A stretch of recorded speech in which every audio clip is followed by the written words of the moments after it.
जब कोई इंसान हद से ज्यादा डेस्परेट होकर किसी के पीछे भागने लगता है तो उसकी कोई वैल्यू नहीं रह जाती। इसलिए जब मुझे पता चला कि जिस स्कूल ब्यूटी ने मुझे 99 टाइम्स रिजेक्ट किया था उसे असल में मुझसे लव एट फर्स्ट साइट हुआ था, लेकिन सिर्फ इसलिए क्योंकि वो अपने पसंद के लड़के से चेस किए जाने वाले प्रोसेस को एंजॉय करना चाहती थी, उसने मुझे बार बार रिजेक्ट किया। ये जानने के बाद मैंने डिसाइड किया कि अब मैं उसे और भाव नहीं दूंगा और मैंने अपने प्रोफेसर को फॉरेन स्टडी एक्सचेंज प्रोग्राम के लिए अप्लाई कर दिया। जाने से पहले मैंने सोचा कि जो खत्म करना है उसे पूरी तरह खत्म कर देना चाहिए, इसलिए मैंने लिन कैन्यू की बर्थडे पार्टी में उससे सारे रिश्ते तोड़ने का प्लान बनाया। लेकिन जब मैं वहां पहुंचा तो बर्थडे पार्टी पहले ही शुरू हो चुकी थी और प्राइवेट रूम के अंदर से जानी पहचानी आवाजें आ रही। लिu चंचाओ अभी तक लेट कैसे है? कहीं वो कोई सरप्राइज तो प्लान नहीं कर रहा? उसने पहले ही 99 टाइम्स प्रपोज कर दिया है और अब 100 टाइम होने वाला है। लिन कैन्यू, अब तो तुम्हें उसे हाँ कह देना चाहिए ना। हाँ बिल्कुल, तुम भी तो उसे पसंद करती हो। अगर तुमने इस बार भी अपने होने वाले बॉयफ्रेंड को रिजेक्ट किया तो हो सकता है वो सच में भाग जाए। उन लड़कियों की छेड़छाड़ सुनकर लिन कैन्यू बहुत कॉन्फिडेंट लग रही थी। लिu चंचाओ मुझे बहुत पसंद करता है, वो कहीं नहीं भागेगा। जब वो नेक्स्ट टाइम प्रपोज करेगा तब मैं उसे हाँ कह दूंगी। उसका ये ओवर कॉन्फिडेंट टोन सुनकर मुझे बहुत अजीब लगा। अब कोई नेक्स्ट टाइम नहीं हो। लिन कैन्यू को चेस करने के इन 2 सालों में मैंने अपनी सारी सेल्फ रिस्पेक्ट छोड़ दी थी। मैंने बाकी स्टूडेंट्स के ताने और मजाक को इग्नोर किया और हर रोज उसे खुश करने के लिए नए नए तरीके आजमाए, लेकिन मेरे सच्चे प्यार का कभी कोई जवाब नहीं मिला। मैंने कई बार गिव अप करने का भी सोचा और न जाने कितनी रातें अकेले रोते हुए गुजारी, लेकिन अगले दिन मैं फिर से हिम्मत जुटाकर उसके पीछे लग जाता था। यहाँ तक कि उसके करीब रहने के लिए मैंने उस फॉरेन एक्सचेंज स्टूडेंट प्रोग्राम को भी लगभग छोड़ ही गया था, जिसे पाना बहुत मुश्किल था। जब तक कि उस दिन मैंने गलती से लिन कैन्यू का फोन नहीं देख लिया। तब मुझे पता चला कि लिन कैन्यू को भी मुझसे लव एट फर्स्ट साइट हुआ था। उसने मेरा contact name dear husband save किया हुआ था और उसकी गैलरी में मेरी हजारों फोटोज थी। लेकिन ये जानने के बाद कि वो भी मुझे पसंद करती है, मुझे बिल्कुल भी खुशी नहीं हुई, बल्कि मुझे बहुत गुस्सा आया और सब कुछ एक मजाक लगने लगा। मैं थक चुका हूँ, मैंने हार मान ली है। अब मैं बस जाना चाहता हूँ और लिन कैन्यू की दुनिया से हमेशा के लिए गायब होना चाहता हूँ। जैसे ही मैंने दरवाजा खोला, रूम के अंदर की बातें अचानक रुक गईं। सबने बड़ी चालाकी से मुंह घुमा लिया और दूसरी बातें करने लगे, जैसे उन्होंने मुझे देखा ही ना हो। लिन कैन्यू ने भी अपनी ड्रिंक उठाई और गेम में शामिल हो गई। उसने एकदम कोल्ड सा फेस बना रखा था और मेरी तरफ देखा तक नहीं। मैंने उसकी तरफ देखा और मुझे मानना पड़ा कि उसकी एक्टिंग सच में कमाल की थी। पूरे रूम के लोगों के मुझे इग्नोर करने पर भी मुझे बिल्कुल बुरा नहीं लगा।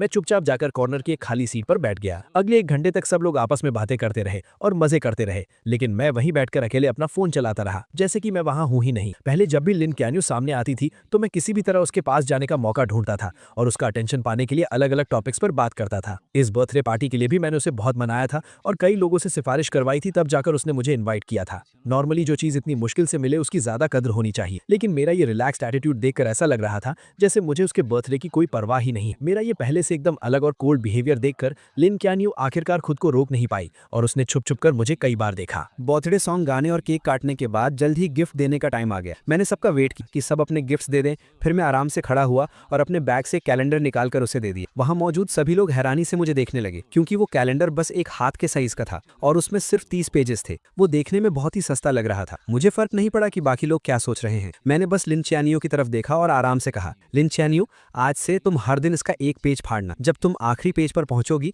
तो तुम्हारे लिए एक सरप्राइज होगा और वही मेरा तुम्हारे लिए लेट बर्थडे गिफ्ट है। ये सुनते ही उसके कुछ रूममेट जोर जोर से हंसने लगे। 100th टाइम प्रपोज करने का प्लान है क्या? तुम में सच में बहुत हिम्मत है। 2 साल हो गए और तुम अभी भी लगे हुए हो। तुम सच में चियानियो को बहुत पसंद करते हो ना? उनकी इन बातों को सुनकर लिन चियानियो ने भी यही सोचा कि ये 100th प्रपोजल का काउंटडाउन कैलेंडर है। उसके होंठों पर हल्की सी स्माइल आई, लेकिन उसने तुरंत उसे छुपा लिया और फिर से अपना कोल्ड फेस बना लिया। मैंने बस ये कहा था कि जब तुम 100 टाइम्स प्रपोज कर लोगे तब मैं इसके बारे में सोचूंगी। मैंने ये नहीं कहा था कि मैं पक्का हाँ कह दूंगी। मुझे पता था कि वो सब गलत समझ रहे थे। आखिरी पेज फाड़ने वाला दिन मेरे प्रपोज करने का दिन नहीं था, बल्कि वो दिन था जब मैं उसकी दुनिया से पूरी तरह गायब होने वाला था। मैंने कुछ एक्सप्लेन नहीं किया, बस हल्का सा हंसा और बोला, लिन चियानियो, मैं इतने टाइम से तुम्हारे पीछे हूँ लेकिन तुम्हें इंप्रेस नहीं कर पाया। मैं सच में जानना चाहता हूँ कि आखिर तुम्हारा आइडियल टाइप कैसा है। मेरे ये पूछते ही पूरा रूम शांत हो गया और सब उसकी तरफ एक अजीब सी नजरों से देखने लगे। लिन चियानियो ने मेरी तरफ घूर कर देखा, कुछ सेकंड्स तक चुप रही और फिर धीरे से बोली, मेरा आइडियल टाइप। उसने अभी बात शुरू ही की थी कि बंद दरवाजा अचानक खुला और सबका अटेंशन उस तरफ चला गया। सबकी नजरों के सामने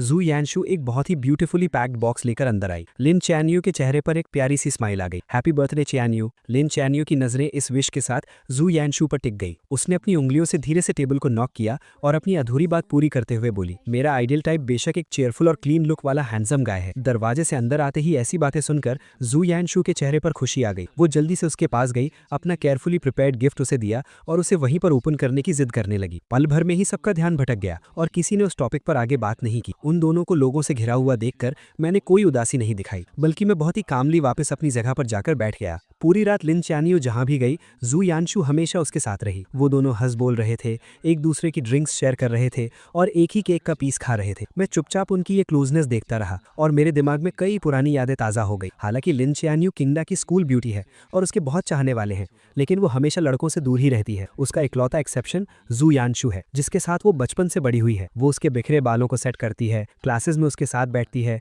और उसका बैग उठाती है और उसके लिए दूसरे कॉलेजेस की लड़कियों से बैट लगाकर कम्पीट करती है। उसकी ये सारी स्पेशल ट्रीटमेंट मेरे दिन में कांटों की तरह चुभती थी। लेकिन सच्चाई पता चलने वाले दिन मुझे समझ आया कि भले ही लिन च्यानियो और जू यानशु बचपन के दोस्त हों, लेकिन पहले वो इतने क्लोज नहीं थे। जू यानशु पूरा दिन लिन च्यानियो के पीछे घूमती थी, लेकिन उसने कभी उसे भाव नहीं दिया था। मेरी एंट्री के बाद ही उसने जानबूझकर मेरे सामने जू यानशु के साथ क्लोज होने का नाटक शुरू किया था, सिर्फ इसीलिए ताकि मुझे जेलस फील हो और मैं उसे चेज करने के लिए और ज्यादा मोटिवेट हूं। इसीलिए अब लिन च्यानियो को मेरे सामने ये सब नाटक देखकर मुझे सिर्फ हंसी आ रही थी। मैंने अपना ग्लास नीचे रखा, खड़ा हुआ और वॉशरूम चला गया। मैंने अपने चेहरे पर पानी के छींटे मारे, जिससे मुझे थोड़ा होश आया। मैंने अपने बैग से टिश्यू निकाला और चेहरे से पानी पोंछने लगा। मेरा चेहरा ढका हुआ था, इसलिए मुझे पता ही नहीं चला कि अचानक कोई मेरे पास आकर खड़ा हो गया। जब मैंने जू यानशु की वो अजीब सी ताने मारने वाली आवाज सुनी, तब मुझे एहसास हुआ कि कुछ गड़बड़ है। लोचेंजो, तुम इतने सालों से सिस्टर चियानियो के पीछे पड़े हो, लेकिन उसने कभी हाँ नहीं कहा, और तुम्हारी इतनी हिम्मत कि तुम बेशर्मों की तरह इस बर्थडे पार्टी में भी आ गए। मैं तुमसे रिक्वेस्ट करती हूँ, वो तुम्हें बिल्कुल पसंद नहीं करती। क्या तुम्हें थोड़ी भी सेल्फ रिस्पेक्ट नहीं है? तुम बस एक सस्ते डेस्परेट इंसान हो। उसकी बातें सुनकर मेरे चेहरे पर जरा सा भी गुस्सा नहीं। मैंने बस उसे कामली देखा और पूछा, क्या तुम्हारी बकवास खत्म हो गई? जू यानशु को मेरे ऐसे रिएक्शन की उम्मीद नहीं, इसलिए वो कुछ पल के लिए हैरान रह गई। बिल्कुल नहीं। क्या तुम्हें पता है कि पूरा स्कूल तुम्हारे बारे में क्या कहता है? 99 टाइम्स प्रपोज करने वाला डेस्परेट कुत्ता। आखिरकार तुम भी एक स्टूडेंट हो,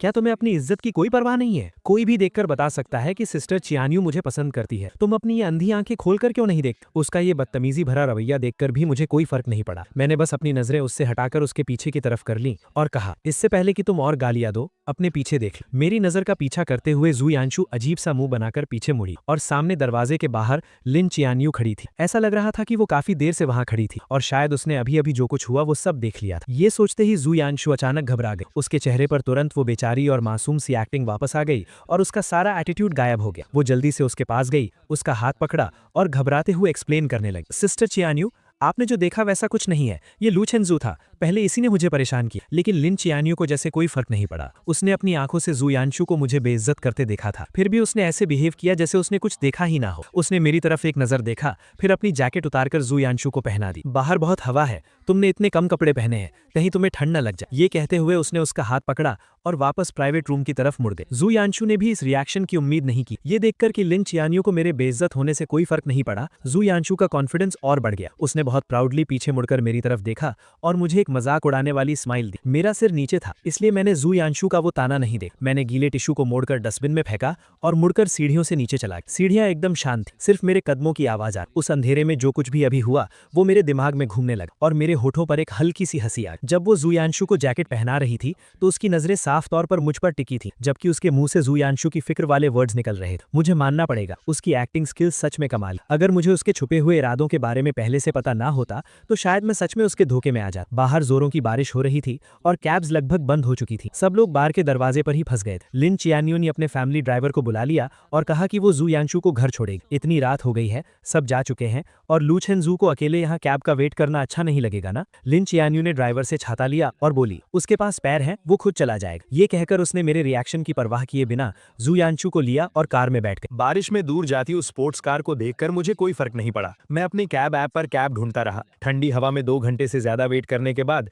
जब बारिश थोड़ी रुकी, तब आखिरकार एक ड्राइवर ने मेरी राइड एक्सेप्ट की। जब मैं घर पहुंचा तो रात के 2 बज चुके थे। मैं अपने दरवाजे पर गया, पासवर्ड डाला और जैसे ही दरवाजा खुला, सामने वाला दरवाजा भी खुला। आगे से जल्दी आया करो, तुम्हारे दरवाजा खोलने की आवाज बहुत तेज है, मेरी नींद खराब होती है। मैंने देखा कि उसने अभी तक अपने कपड़े भी चेंज नहीं किए थे। मुझे सब समझ आ गया और मैं मनी मन हंसा। मैंने बस यूं ही बोला और सीधा मुड़कर अपने रूम में चला गया। मैंने लाइट्स ऑन की और दरवाजा बंद कर लिया। जब मैंने जूते चेंज कर लिए तब बाहर से दरवाजा जोर से बंद होने की आवाज आई। मैंने उस पर ध्यान नहीं दिया, अपने कपड़े उतारे, एसी ऑन किया और ब्लैंकेट ओढ़कर सोफा पर लेट गया। ये अपार्टमेंट मैंने 6 महीने पहले स्पेशली तब खरीदा था जब मुझे किसी से पता चला कि लिन चियानियो अपने हॉस्टल से बाहर शिफ्ट हो गई है। उसे चेस करने के लिए मैं भी यहाँ मूव हो गया और उसका नेबर बन गया। सुबह ब्रेकफास्ट देना, रात को गुड नाइट बोलना, हर रोज उससे मिलने के नए नए बहाने ढूंढना, ये सब मैं सिर्फ उसे इंप्रेस करने के लिए करता था। लेकिन मैं उसकी कितनी भी परवाह कर लूं, वो हमेशा मुझे इग्नोर ही करती थी। लेकिन जब मुझे उसके सीक्रेट के बारे में पता चला, तब मुझे समझ आया कि वो हमेशा बस इग्नोर करने का नाटक कर रही थी। जैसे आज रात वो बहुत पहले घर आ चुकी थी, उसने अपने कपड़े तक चेंज नहीं किए थे क्योंकि वो मेरी सेफ्टी को लेकर परेशान थी, इसलिए वो सोई नहीं। लेकिन मुझे देखते ही वो जानबूझकर उल्टी सीधी बातें करने लगी। मैं उसके इस मुंह पर कुछ और दिल में कुछ वाले नाटक से थक चुका था और अब मैं उसके इस नाटक का हिस्सा नहीं बनना चाहता था। मैंने अपना फोन निकाला, रियल एस्टेट ऐप ओपन किया और इस अपार्टमेंट की सेल लिस्टिंग डाल दी। क्योंकि मैंने जाने का फैसला कर लिया था, तो अब सब कुछ पूरी तरह से खत्म करना ही सही था। अगली सुबह एजेंट घर चेक करने आई। मैं नींद में उठा, दरवाजा खोला और उसे घर की सारी डिटेल्स बता दी। सब देखने के बाद मैं उसे बाहर छोड़ने ही वाला था कि सामने वाला दरवाजा खुल गया। लिन चियान्यू कार की कीज लेकर बाहर जा रही थी। मेरे साथ एक अनजान औरत को देखकर उसकी भौएं अचानक सिकुड़ गईं। ये कौन है? ये मेरी कजन सिस्टर है, कुछ सामान देने आई थी। मैंने बिना किसी झिझक के झूठ बोल दिया। मेरे पास खड़ी एजेंट हैरानी से मुझे देखने लगी, लेकिन वो बहुत प्रोफेशनल थी, इसलिए उसने मेरा झूठ पकड़ा नहीं और एक बहाना बनाकर वहां से चली गई। मैं वापस रूम में गया, कपड़े चेंज किए और स्कूल जाने का प्लान बनाया। लेकिन जैसे ही मैं मुड़ा, एलिवेटर के सामने कोई खड़ा था और रास्ता रोक रखा था। मैंने सिर उठाकर देखा तो वो लिन चियान्यू थी। मुझे थोड़ा अजीब लगा, क्या वो अभी बाहर नहीं जा रही थी? वो अभी तक गई क्यों नहीं? लिन चियान्यू ने मेरी आंखों में वो कंफ्यूजन देखा और थोड़ी ऑकवर्ड होते हुए बोली, आज मैं तुम्हें स्कूल ड्रॉप कर दूंगी। मुझे समझ नहीं आ रहा था कि आज वो एक अलग इंसान की तरह बिहेव क्यों कर रही है, तो मैंने सिर हिलाकर मना कर दिया। लेकिन वो किसी बीमार इंसान की तरह मुझे ड्रॉप करने की जिद करने लगी। उसने बहुत से बहाने बनाए, लेट होने से लेकर रास्ते में पढ़ने तक। जब लगा कि वो एनवायरनमेंट सेव करने वाला बहाना भी देने ही वाली है, तो मैं उससे बहस नहीं कर पाया। मैं और टाइम वेस्ट नहीं करना चाहता था, इसलिए मैं मान गया। पूरे रास्ते हम दोनों ने एक शब्द भी नहीं बोला। कार के अंदर एकदम सन्नाटा था। उसे मेरी बकबक सुनने की आदत थी। अब मुझे इतना शांत देखकर लिन चियान्यू को बहुत अजीब लग रहा था और उसके मन में एक हैरानी सी थी। ऐसा लग रहा था कि ये उसका वहम नहीं है। मैं इन कुछ दिनों में सच में बदल गया हूँ और ये बदलाव उसे अंदर ही अंदर घबरा रहा था। जब हम स्कूल पहुंचे, मैंने अपनी सीट बेल्ट खोली, बस थैंक यू कहा और पहले ही बाहर निकल गया। मैं तेजी से स्कूल गेट के अंदर गया और मैंने नोटिस किया कि वहां से गुजरने वाला हर इंसान मुझे एक बहुत अजीब नजर से घूर रहा है। यही लू चेंजू है। हाँ, वही जो ट्रेंडिंग टॉपिक में है। कितनी शर्म की बात है। ये अजीब बातें सुनकर मैंने जल्दी से अपना फोन चेक किया और मुझे मेरे कुछ फ्रेंड्स के भेजे हुए लिंक्स दिखे। मैंने लिंक ओपन किया और देखा कि किसी ने लिन ख्यानयू को चेस करने की मेरी पूरी कहानी गॉसिप पेज पर डाल दी थी और वो ट्रेंड कर रही थी। उस चिंग द डेस्परेट डॉग वाले टाइटल को देखकर मैं एकदम हैरान रह गया। उस टाइटल के अंदर सबसे पॉपुलर पोस्ट वही थी जिसमें मेरे लिन ख्यानयू को चेस करने के सारे किस्से डिटेल में लिखे थे। हर एक छोटी चीज लिखी हुई थी, यहाँ तक कि मेरे लव लेटर्स का कॉन्टेंट भी पब्लिक कर दिया गया था। दूर से मैंने देखा कि स्कूल नोटिस बोर्ड के सामने बहुत सारे लोग जमा। उस बोर्ड पर मेरे लिखे हुए लव लेटर्स चिपकाए गए और वो भीड़ उन पर हंसते हुए मजाक उड़ा रही। अरे बाप रे, तुम्हारी आंखों में डूब जाना कितना क्रिंजी है। 99 लव लेटर्स। ये लव स्ट्रक लोग कितने डरावने होते हैं। क्या ये चिंगदा का नंबर 1 जीनियस नहीं है? ये इतना डेस्परेट कैसे हो सकता है? ये बेइज्जती भरे ताने सुनकर मेरा दिल बैठ। मैं सीधा भीड़ के बीच घुसा और एक एक करके सारे लेटर्स फाड़ने लगा। जब मैं आखिरी लेटर फाड़ रहा था, तभी मेरे कानों में जू यानशु की तीखी और कड़वी आवाज, सिस्टर ख्यान्यू, लू चेंजू ने आपको इतनी बार प्रपोज किया है, आपको उसके लिए कितनी फीलिंग्स है? लिन ख्यान्यू की आवाज हमेशा की तरह एकदम ठंडी थी। उसने सिर्फ एक शब्द, जीरो। दोनों मेन कैरेक्टर्स को मौके पर देखकर और मुझे सरेआम इस तरह बेइज्जत होते हुए देखकर भीड़ की हंसी और भी तेज और बेकाबू हो गई। कुछ तमाशा देखने वालों ने जानबूझकर मुझे ताना मारते हुए पूछा, लू चेंजू, तुमने 99 टाइम्स प्रपोज किया और बदले में तुम्हें जीरो मिला, क्या तुम्हें और मेहनत नहीं करनी चाहिए? तुम्हारा नेक्स्ट प्रपोजल कब होने वाला है? हम सब भी देखने आएंगे और तुम्हें कुछ टिप्स भी देंगे, कैसा रहेगा? मैंने अपने हाथों में उन फटे हुए लव लेटर्स को कसकर पकड़ ली, इतनी जोर से कि मेरी उंगलियां सफेद पड़ गई। कुछ बातें मेरे होठों तक आईं और मैं कुछ बोलने ही वाला था, लेकिन चारों तरफ से मुझे घूरती उन नजरों को देखकर मैंने खुद को रोक लिया। मैंने अपने हाथों में उन लेटर्स को हवा में ऊंचा उठाया जैसे कोई बैटल फ्लैग लहरा रहा हो और जोर से अनाउंस, ठीक है, 100वां प्रपोजल स्कूल के सेंट्रल स्क्वायर में 3 दिसंबर की सुबह 9 बजे। पूरे स्कूल के स्टूडेंट्स अपने दोस्तों के साथ इसे देखने के लिए इन्वाइटेड है। ये कहने के बाद मैंने परवाह नहीं की कि वहां खड़े लोग क्या रिएक्शन दे रहे हैं। मैं अपना सिर ऊंचा करके पूरे कॉन्फिडेंस के साथ वहां से चला गया। उस सुबह मैं अपनी क्लासेस में नहीं गया। मैं वापस घर आ गया और मैंने अपने पास रखे उन सभी लव लेटर्स को एक एक करके फाड़ा, उन्हें जलाकर राख कर दिया और फिर फ्लश कर दिया। वीकेंड पर एक क्लब जो काफी टाइम से इनएक्टिव था, उसने अचानक मीटअप का मैसेज भेजा। मुझे वैसे भी अपनी क्लब रेजिग्नेशन एप्लीकेशन देनी थी, तो मैं वहां चला गया। लेकिन जैसे ही मैंने दरवाजा खोला, मैंने देखा कि लिन ख्यान्यू, जो कभी इन इवेंट्स में नहीं आती थी, वो भी आज हैरानी से वहां मौजूद। मैंने उसे इग्नोर किया और सीधा कॉर्नर में जाकर बैठ गया। मुझे देखते ही जू यानशु के कुछ दोस्तों ने नाटक शुरू कर, ख्यान्यू यहाँ आने के लिए कैसे मान गई? बेशक इसीलिए क्योंकि यानशु को पार्टी करना पसंद है। सब जानते हैं कि हमारी स्कूल ब्यूटी सिर्फ यानशु की बात मानती। मुझे उनके इन सस्ते नाटकों में कोई इंटरेस्ट नहीं, इसलिए मैंने बस कुछ ऑरेंजेस लिए और उन्हें छीलकर खाने। जब सब लोग जमा जमा हो गए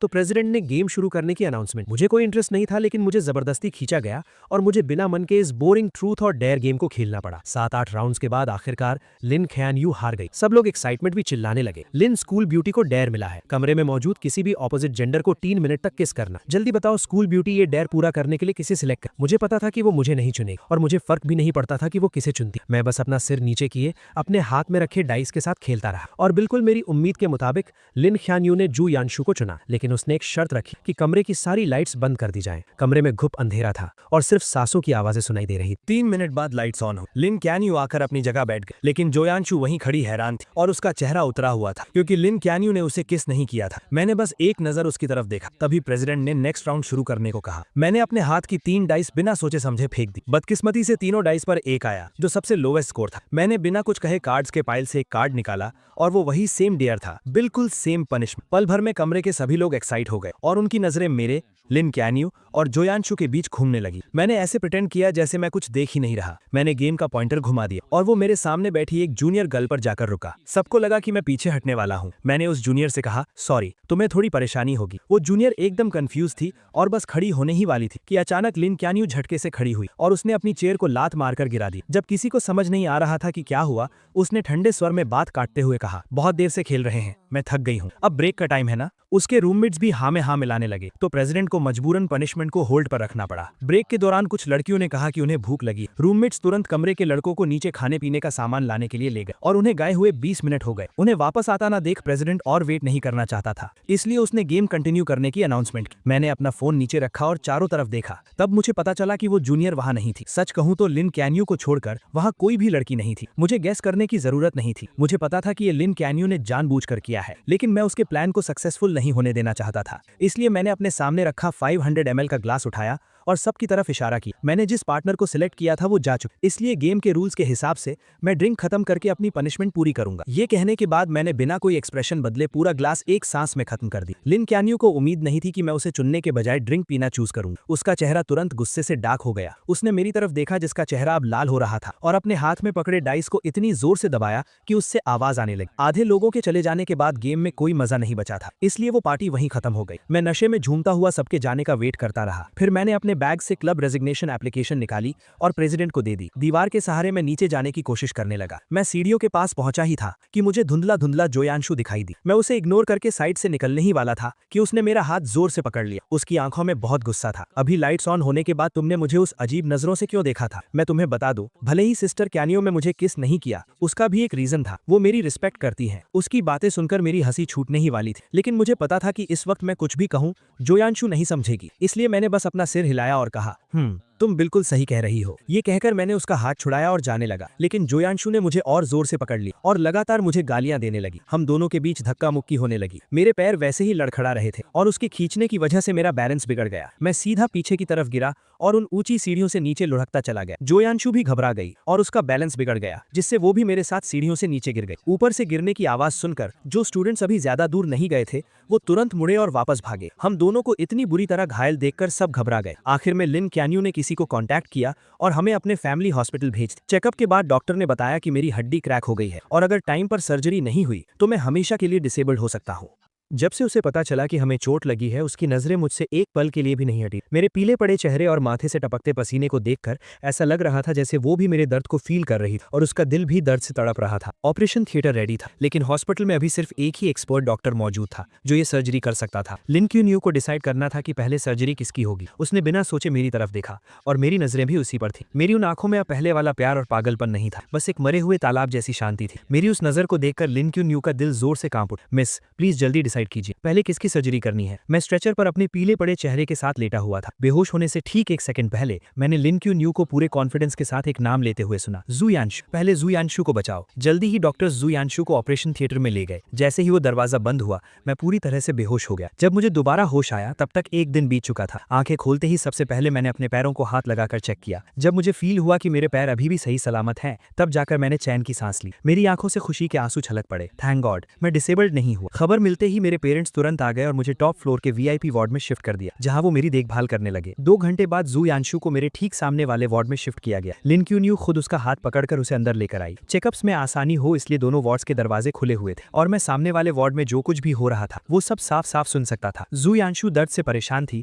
तो लिन क्यून्यू को अलग अलग बातों से उसका ध्यान भटकाने की कोशिश कर रही थी। हॉस्पिटल का खाना उसे पसंद नहीं आ रहा था तो लिन क्यून्यू खुद घर जाकर उसके लिए लाइट और हेल्थी खाना बनाकर लाई। वार्ड में खाली बैठे उसे बोर फील हो रहा था तो लिन क्यून्यू उसके टाइम पास के लिए अलग अलग मजेदार चीजें लेकर आई। इन 10 दिनों में वो दोनों इतने क्लोज हो गए कि नर्सेस भी गॉसिप करने लगी कि क्या हॉस्पिटल के डायरेक्टर को उनका होने वाला दामाद मिल गया है। मैं चुपचाप ये सब सुनता रहा और मैंने कोई दखल नहीं दिया, लेकिन मुझे अच्छे से पता था कि लिन क्यून्यू ये सब नाटक सिर्फ मुझे दिखाने के लिए कर रही है। आखिरकार मैंने इस वार्ड का दरवाजा सैकड़ों बार बंद किया था, लेकिन हर बार दरवाजा बंद होते ही कोई नर्स चेकअप के लिए आ जाती। ये कोई इत्तेफाक तो बिल्कुल नहीं। डिस्चार्ज वाले दिन मुझे बेसमेंट पार्किंग में वो दोनों फिर मिल गए। मुझे आता देख लिन क्यून्यू ने व्हील चेयर पर बैठी जू यांशु को उठाया और कार में बिठा दिया। लू चेंजो, मैंने सुना है तुम क्यून्यू के घर के सामने ही रहते हो, चलो हम तुम्हें ड्रॉप कर देते हैं। मैं उनसे कोई बात नहीं करना चाहता था तो मैंने बिना सिर उठाए सीधा अपनी कैब में बैठ गया। जब कैब मेरे अपार्टमेंट के नीचे पहुंची मैंने अपने पेरेंट्स की हेल्प लेने से मना कर दिया और अपनी क्रचेस के सहारे अकेले ही घर चला गया। एलिवेटर बेसमेंट 1 से फर्स्ट फ्लोर पर आई। लिन क्यून्यू जिसे जू यांशु को घर छोड़ने जाना था